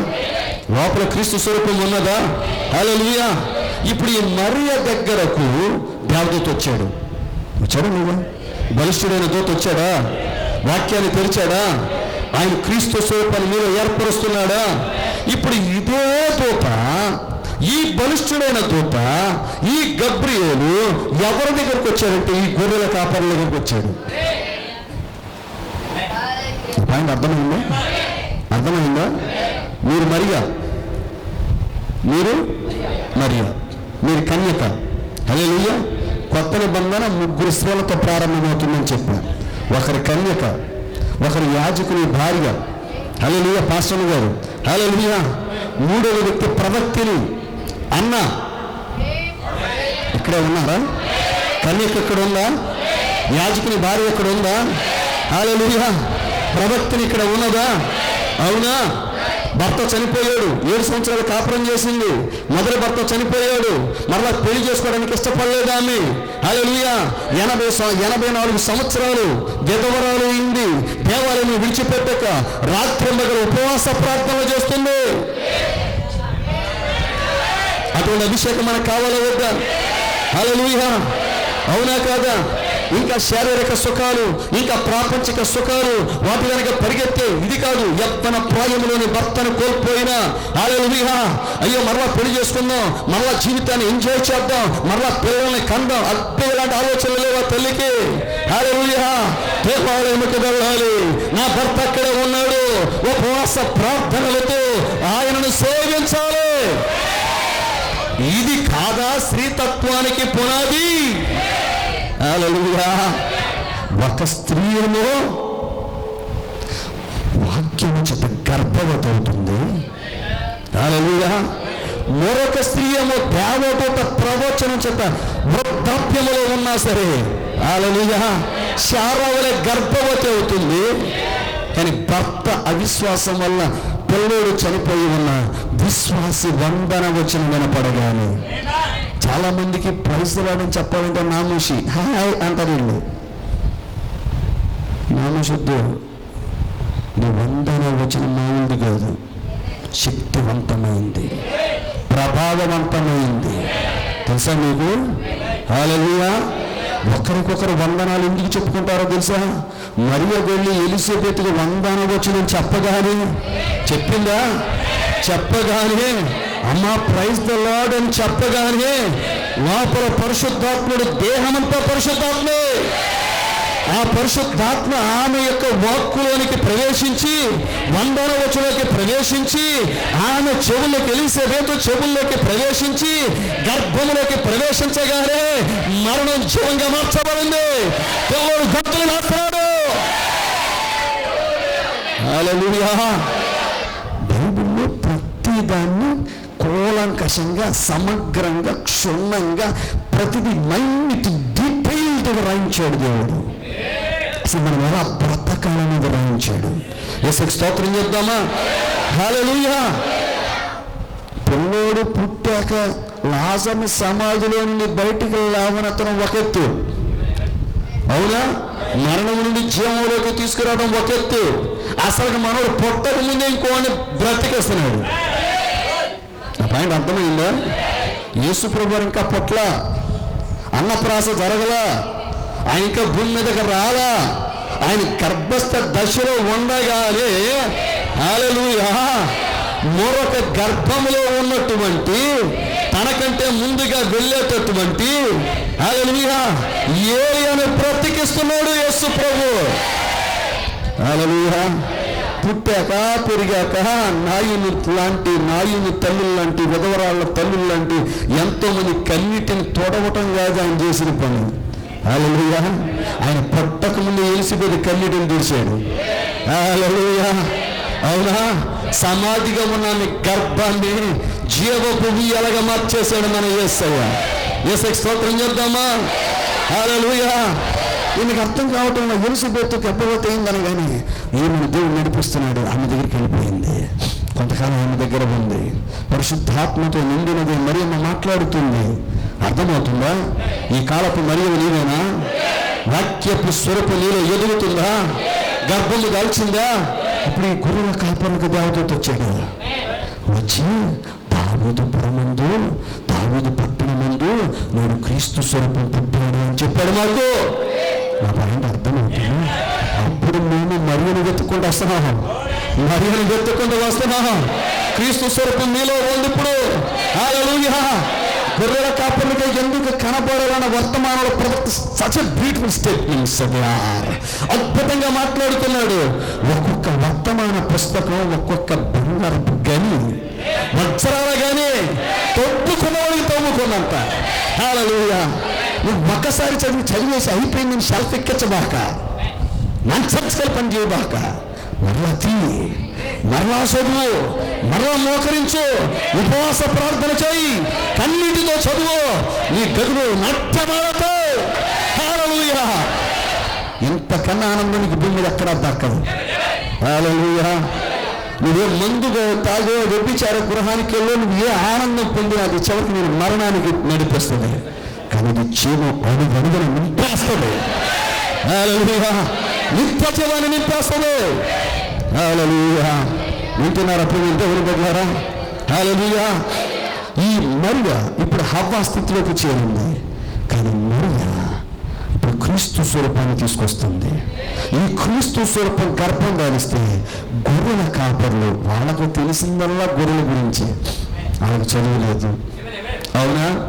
వేదాంత విద్య లేదు, చదువుకున్న వాళ్ళు ఏమీ కాదు. కానీ వాళ్ళకు దేవదూత దర్శనం లభించింది. దేవదూత వాక్కు వినిపించింది. దేవుడే స్వయంగా దేవదూతలను పంపించాడు. హల్లెలూయా. ఈ గొర్రెల కాపరులు ఆ రోజున్న ప్రధాన యాజకులకు సమాచారం లేదు, వేదాంత విద్య చదివిన వారికి సమాచారం లేదు, రాజుకు సైతం సమాచారం లేదు. కానీ సమాచారం గొర్రెల కాపర్లకు ఉంది. హల్లెలూయా. ఈ గొర్రెల కాపర్లకు సమాచారం ఉంది. మరియను వెతుక్కుంటూ వస్తున్నాము. క్రీస్తు స్వరూపం ఉన్నది. వాళ్ళు అక్కడ ప్రకటిస్తున్నారు. క్రీస్తు జన్మించాడు, క్రీస్తు జన్మించాడు, క్రీస్తు జన్మిస్తున్నాడు. హల్లెలూయా. ఈ గర్భంలో జన్మిస్తున్నాడు, ఈ మరియలో జన్మిస్తున్నాడు. ఇక్కడ క్రీస్తు స్వరూపం ఉన్నది, ఎదుగుతున్నది. అందుకే అపొస్తలుడైన పౌలు అంటున్నాడు, మీలో క్రీస్తు స్వరూపము ఏర్పడే వరకు నీ విషయాన్ని మరల నాకు ప్రసవ వేదన కలుగుతుంది. హల్లెలూయా. సంఘములో ఒక్కొక్కరు క్రీస్తు స్వరూపం ఏర్పడటానికి సంఘ కాపురం ప్రసవ వేదన పడతాడు. హల్లెలూయా. మరుగు దొడ్లోకి వెళ్ళేటప్పుడు సైతం అయ్యా ఆ బిడ్డను రక్షించుకుని ఆయన అభిషేకం ప్రభు ప్రతిష్టలోకి నడుపున ఆయన కొంచెమైనా అయ్యా కొంచెం ప్రార్థనలో బలహీనమైపోతుంది, ప్రార్థనలో బలహీన పడుతున్నాడు. ప్రభు కొంచెం లేవనొద్దు ప్రభు. దైవజనుని ఆక్రందన వినగలుగుతున్నావా? దైవజనుని దర్శనాన్ని పుచ్చుకొనగలుగుతున్నావా? దైవజనుని ఒక దర్శనం నీ గురించి. లేకపోతే ఈ కోటాలు జరుగుతాయా? చెప్పాలి. ఈ కోటాలు ఎందుకు? దైవజనుని దర్శనం కాదా? నా సంఘం, దేవుడు నాకు అప్పగించిన సంఘం పరిపూర్ణమైందిగా మారిపోవాలి, కంచెల తోటగా మారాలి, జీవజల నదులు ప్రవహిస్తున్న తోటగా ఉండాలి. ఎన్నడూ ఎండిపోకూడదు, ఆకు వాడకూడదు. తన కాలం ముందు కాదు, ప్రతి కాలం ముందు ఫలమిచ్చే చెట్టు వాలి. హల్లెలూయా. అంతేగా, అవునా కాదా? ఎందుకు? నిత్యము జీవజలనదే ప్రవహించాలని, నిత్యము వాక్యపు ఓటలో ప్రవహించాలి. అక్కడ ప్రవహిస్తుంటే ఆ నీటి కాలంలో ఎవరో నీ ఉంటే నీ ఆకు వాడదుగా, నీ ఫలము ఎప్పుడు ప్రతి కాలమును ఫలిస్తావు. అవునా కాదా? ఆ ఫలం కోసమే దేవుడు ఎదురు చూస్తుంది. ఆ ఫలం ఎవరో కాదు. హల్లెలూయా. నిన్ను కట్టుకున్నాడు, నీ కడుపును పుట్టాలనుకుంటున్నాడు. హల్లెలూయా. నేను కట్టుకున్నాడు యేసు ప్రభు. ఆయన నీ కడుపున పుట్టాలని ఆశపడుతున్నాడు. అవకాశం ఇవ్వగలవా? అవకాశం ఇవ్వగలవా? ఆయనతో ఐక్యత చెందగలవా? పరలోక పెళ్లి కుమారుడు భూలోక పెళ్లి కుమార్తె యొక్క అదృశ్య ఐక్యత. హల్లెలూయా. పరలోకము భూలోకము ఏకమవుతుంది, కాలము నిత్యత్వము ఏకమవుతుంది. This is the blending time of a committed time. Hallelujah. పరలోకము ఈ భూలోకము ఏకమవుతుంది క్రీస్తునందు. ఆ నిత్యత్వము, ఈ కాలము నీవు కాలము యొక్క మెట్టు, చివరి మెట్టు పైన, నిత్యత్వం యొక్క మొదటి మెట్టు పైన ఉన్నావు. ఎనీ టైం, ఏ సమయంలోనైనా, ఏ సమయంలోనైనా ఆ పరమగీత కన్యక పాడుతుంది 10,000లో అతి ప్రియుడను. అంటే 10,000 ఒకడొస్తే అతి ప్రియుడు కాదు. ఉన్నారా? 10,000లోనే అతి ప్రియుడు అంట ఆమెకి. మనకైతే ప్రపంచంలో ఎన్ని కోట్ల మంది ఉన్నా వాళ్ళందరిలో ఆయన అతి ప్రియుడు. హల్లెలూయా. అవునా కాదా? వాస్తవమా కాదా? వింటున్నారా? నేను కట్టుకుని నన్ను కడుపును పెట్టాలనుకుంటున్నాడు. అవకాశం ఇవ్వగలవా? అవకాశం ఇవ్వగలవా? హల్లెలూయా. ఆయన కట్టుకున్నాడు. నీ కడుపును పెట్టినవాడు నిన్ను తీసుకుని వెళ్ళేవాడు ఆయన. హల్లెలూయా. యేసుకి స్తోత్రం చెప్దామా? శక్తివంతమైన స్తోత్రం చెప్దామా? హల్లెలూయా. నీవు నీ దేవునికి, నీవు నీ దైవజనుడికి తప్పనిసరిగా లోబడి ఉండాలి. నీ స్వపురుషులకు, సొంత పురుషులకు లోబడి ఉండుడి. అవునా కాదా? హల్లెలూయా. ఇప్పుడు క్రీస్తు జన్మిస్తున్నాడు. క్రీస్తు జన్మిస్తున్నాడు. ఆయనకి పరిచర్య ఉందా లేదా? మీరు మొదటి రాకడను గమనిస్తే, మొదటి రాకడలో ఏమేమైతే జరిగాయో అవి రెండవ రాకడలో జరుగుతున్నాయి. అక్కడ మరియ ఉంటే ఇక్కడ మరియ ఉండాలి, అక్కడ ఎలిజబెత్ ఉంటే ఇక్కడ ఎలిజబెత్, అక్కడ అన్న ఉంటే ఇక్కడ అన్న, అక్కడ క్రీస్తు ఉంటే ఇక్కడ క్రీస్తు. హల్లెలూయా. నీలో క్రీస్తు స్వరూపము ఎదిగాక, అది జన్మించాక, అంటే నీవు క్రీస్తుగా మారాక ఒక పరిచర్య చేయాలి. అక్కడ క్రీస్తు జన్మించాడా? 12 ఏళ్ల ప్రాయంలోని దేవాలయానికి వెళ్ళాడా? తండ్రి పనిలో నిమగ్నమై ఉన్నాడా? ధర్మశాస్త్రోపదేశకులను కరెక్ట్ చేస్తున్నాడు. ఆయన సర్రి చేస్తున్నాడు, లెక్కలు సరి చేస్తున్నాడు. ఎవరితో పెట్టుకుంటున్నాడు? వాక్యమయ్యన్నా. హల్లెలూయా. మరి వచ్చింది, అమ్మా నీ తండ్రి నేను వెతుకుతున్నాను. అమ్మమ్మ ఒక్క నిమిషం ఆగు, నీ సాక్ష్యాన్ని పోగొట్టుకుంటున్నావు. నీ సాక్ష్యం పాడైపోతుంది, సాక్ష్యం పాడైపోతుంది. అక్కడేమో పరిశుద్ధాత్మ వల్ల గర్భవతి అయ్యానన్నావు, ఇక్కడికి వచ్చేమో నీ తండ్రి అంటున్నావు. అమ్మా నేను నా తండ్రి పనిలో నిమగ్నమయ్యా. నీ సాక్ష్యాన్ని నువ్వు పోగొట్టుకోవచ్చు, కానీ నేను పాడు కానివ్వను. హల్లెలూయా. నేను నా తండ్రి పనిలో నిమగ్నమయ్యన్నా.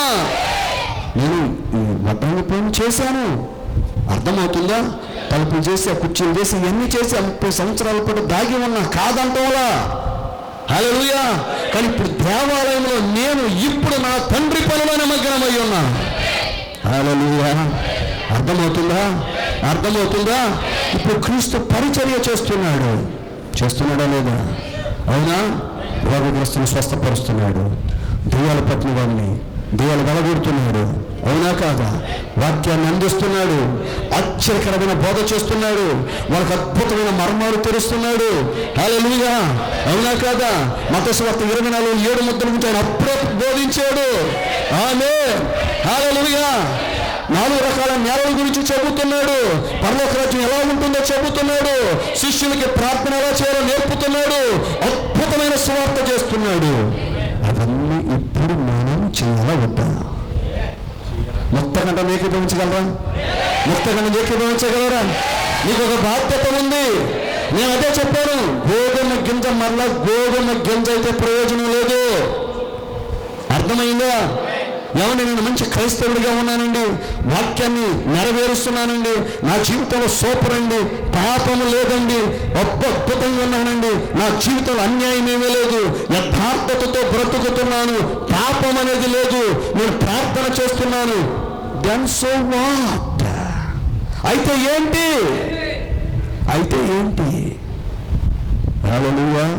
నీ కొరకు నీవు బ్రతికితే స్వార్థం, ఇతరుల కొరకు బ్రతికితే నిత్య జీవం నీలో ఉన్నది. నీవు పంచబడాలని చెప్పా, జల్లించబడాలని చెప్పా, పిండిగా మార్చబడాలి, రొట్టెగా మార్చబడాలి, దేవుని సన్నిధిలోకి రావాలి, సన్నిధి రొట్టెల బల్ల పైన నీవు చేరాలి, యాజకులు మాత్రమే తిరగలిగే సముఖపు రొట్టెగా మారాలి, దైవ చోనికి నీవు అండగా నిలబడాలి, పరిచయను ముందుకు తీసుకుని వెళ్ళాలి. ప్రతి గ్రామాన్ని ఈ స్వార్థ ప్రకాశించాలి, ఈ వెలుగు ప్రకాశించాలి, ఈ వర్తమానం ప్రయాణించాలి, ప్రతి గుండెను తెరవాలి, ప్రతి బ్రతుకుల పండుగగా మార్చాలి. అది కదా మన బాధ్యత. హల్లెలూయా. నువ్వు అనుకోవచ్చు పాస్టర్ గారు చేస్తాడు, మరి నువ్వేం చేస్తావు? హల్లెలూయా. నువ్వేం చేస్తావు? యుద్ధానికి వెళ్ళేవానికి ఎంత భాగము సామాను దగ్గర ఉండేవాళ్ళకు కూడా అంతే మాట. అర్థమవుతుందా? హల్లెలూయా. ఏమండి, మేము ఇన్ని కష్టాలు పడి దేవుని రూపంలోకి వచ్చాం, దేవుని స్వరూపంలోకి వచ్చాం, దేవుని స్వభావాన్ని అలవర్చుకున్నాం, పాపాన్ని జయించాం. బంగారు వర్ణంలోకి పరిపక్వమైన తర్వాత గింజను కోసి ఎవ్వడో కూడా ధాన్యాగారాల్లో ఎలుకలు తినడానికి, తంతుకొక్కులు తినడానికి నిల్వ చేయడు సమా. హల్లెలూయా. అది రొట్టెన్నా అవ్వాలి, తిరిగి వెత్తబడాలి. ఇదన్నా చేయాలి, అదన్నా చేయాలి. అర్థమైందా? తిరిగి ఫలించడానికైనా అది వెత్తబడాలి, బంపర్ క్రాప్ రావటానికి, గోల్డెన్ క్రాప్ రావటానికి, లేకపోతే ఇటు రొట్టెన్నా అవ్వాలి. ఉంటున్నారా? బాధ్యత ఉందా? సంఘ బాధ్యతను గుర్తెరుగుతున్నావా? పరిచర్యలో స్థానం గుర్తెరుగుతున్నావా? నీవు చేయవలసిన పని నీకు అర్థమవుతుందా? హల్లెలూయా. ఎవరు నాకు వరాలు ఇవ్వండి, తలాంతులు ఇవ్వండి నువ్వు అనుకోవచ్చు, కానీ దేవుని శరీరంలో నువ్వు అవయవం అయితే ఖచ్చితంగా పనులు తీరుతుంది. హల్లెలూయా. అయితే నేను పెద్ద ఆశిస్తానని దేవుడు ఏ పని చేయమంటే ఆ పని చేయి. దానికి ఒక బయలుపాటు నీకు కావాలి, దానికి ఒక ప్రార్థన చేయి. హల్లెలూయా. యాకోబుకు లేదా? తన 12 మంది కుమారుల యొక్క భవిష్యత్తు దానికి అర్థం కాలేదా? చెప్పాలి. అవునా? తన అవసాన దశలో, మరణ దశలో అతను మరణం సమీపిస్తున్నప్పుడు దర్శనం చూస్తున్నాడు. రూపేణాలుగానే ఒక చిత్రం కనపడుతుంది, ఆ చిత్రం ప్రవచిస్తున్నాడు. అవునా? నా పాయింట్ అర్థమవుతుందా?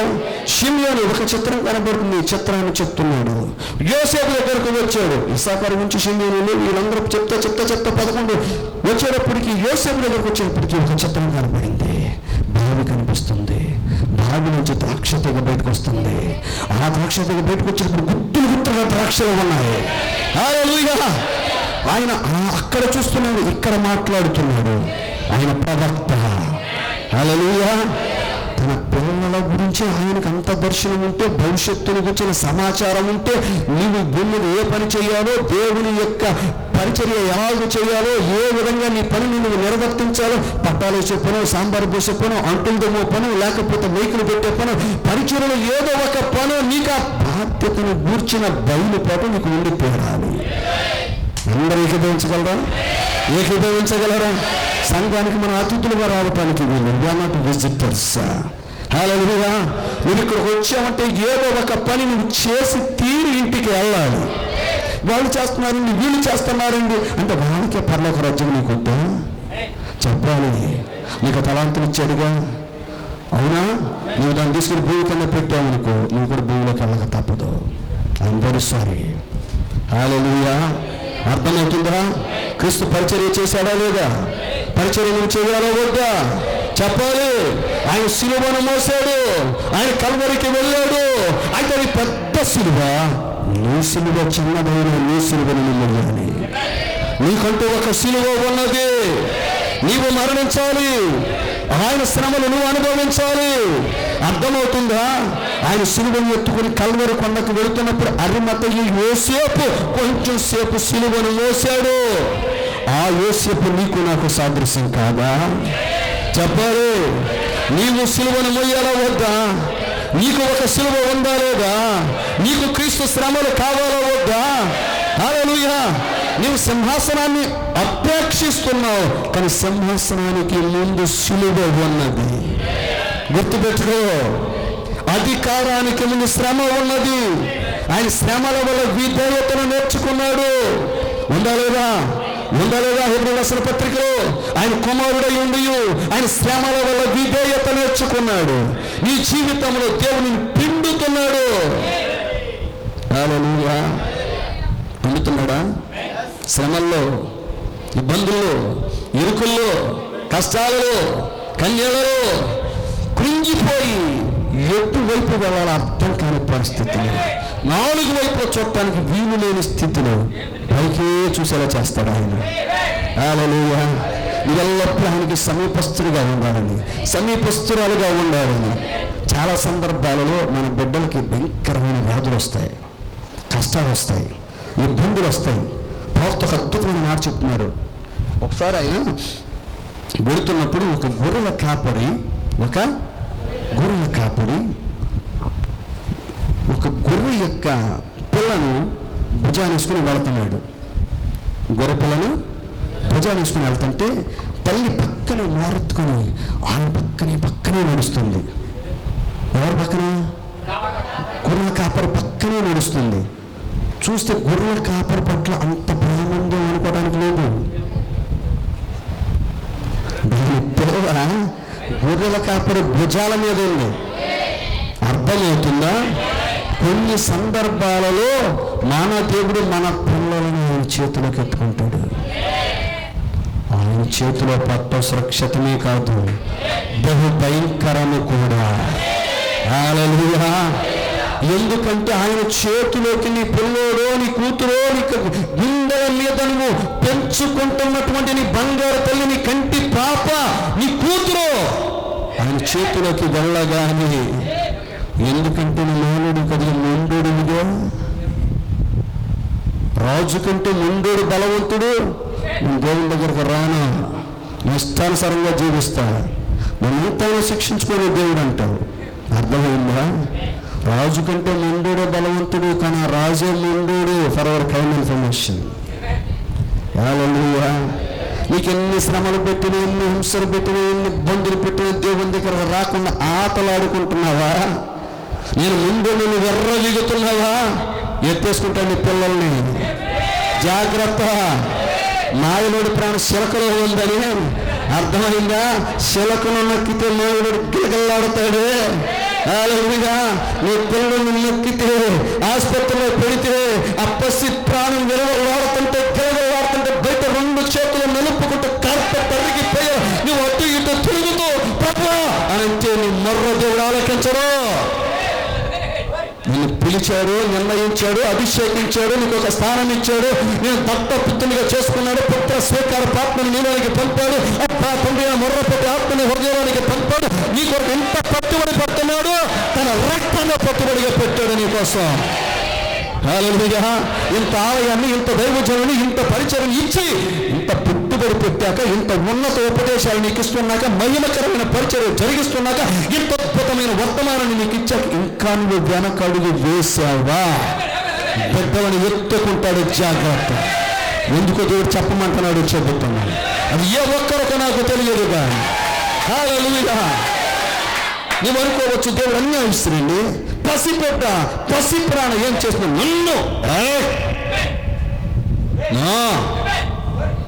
నన్ను నేను ఎత్తుకుంటే నీ కుటుంబానికి అన్నం పెట్టేది ఎవడరా? కూరగాయలు తెచ్చేది ఎవడు? ఆహారం సంపాదించేవాడు ఎవడు? నీ కాలు ఎరగొట్టునా, నీ పిల్లోడు కాలు ఎరగొడతానంటాడు. హల్లెలూయా. ఆగా ఏం మాట్లాడుతున్నాను అంటాడు దేవుడు. ఆయన ఎవరు? దేవుడు. దేవుడు. గుర్తుపెట్టుకో. దేవునికి వ్యతిరేకంగా వెళ్ళలేవు, నిలుకోలేదే. హల్లెలూయా. ఎదురు తన్ని కొద్ది నువ్వు చస్తావు, రక్తం కారిపోతే అన్ని కోల్పోతావు. చివరికి బూడిదిగా మిగిలిన బూడిది కూడా అందాన్ని అద్దే దేవుడు, తిరిగి లేవనెత్తగలిగిన దేవుడు, తిరిగి మహిమలో నిలబెట్టగలిగిన దేవుడు. కానీ యోనావలే తిమ్మింగళం కడుపులకి వచ్చాయి. దేవుని దగ్గరికి పారిపోకూడదు, దేవుని సన్నిధి నుండి పారిపోవద్దు. హల్లెలూయా. యోనా ముందుడే తుఫాను వచ్చిన సముద్రంలో ఎత్తిపడేయండి. ఏంటంటే ఎత్తిపడేయాలా అంటే చచ్చిపోదామని, నరకానికి వెళ్ళిపోదామని, పాతాళానికి వెళ్ళిపోదామని. అబ్బే నా దగ్గర మేతలో ఉండదురా అంటున్నాడు దేవుడు. హల్లెలూయా. పిలుచుకున్నాక, అభిషేకించాక, నిర్ణయించాక, నీకు పని అప్పగించాక, సముద్రంలో తుఫాను రేపాక, నిన్ను కాళ్ళు కట్టి చేతులు కట్టి సముద్రంలో పడేస్తే, నిన్ను చంపేస్తే ఇంకా నేను దేవుణ్ణి ఏంట్రా? Hallelujah. Amen. I am God. Hallelujah. ముందుగా వచ్చి నిలబడి దట్స్ స్పెషల్ ఫిష్ అని ప్రభుత్వం చెప్తుంది. అది ఆ కారణం నెరవేర్చడానికి, యోనాను మింగటానికి ఒక ప్రత్యేకమైన నిర్మాణం కలిగి దేవుడు దాన్ని సృష్టించాడు. అది తల్లి గర్భము నుండి ప్రత్యేకంగా రూపుదిద్దబడి బయటకు వచ్చింది. అర్థమవుతుందా? సృష్టి దేవుని పని ఖచ్చితంగా చేస్తుంది, పర్ఫెక్ట్గా చేస్తుంది. మీరు అక్కడేమో చూసుకోండి. నిజం.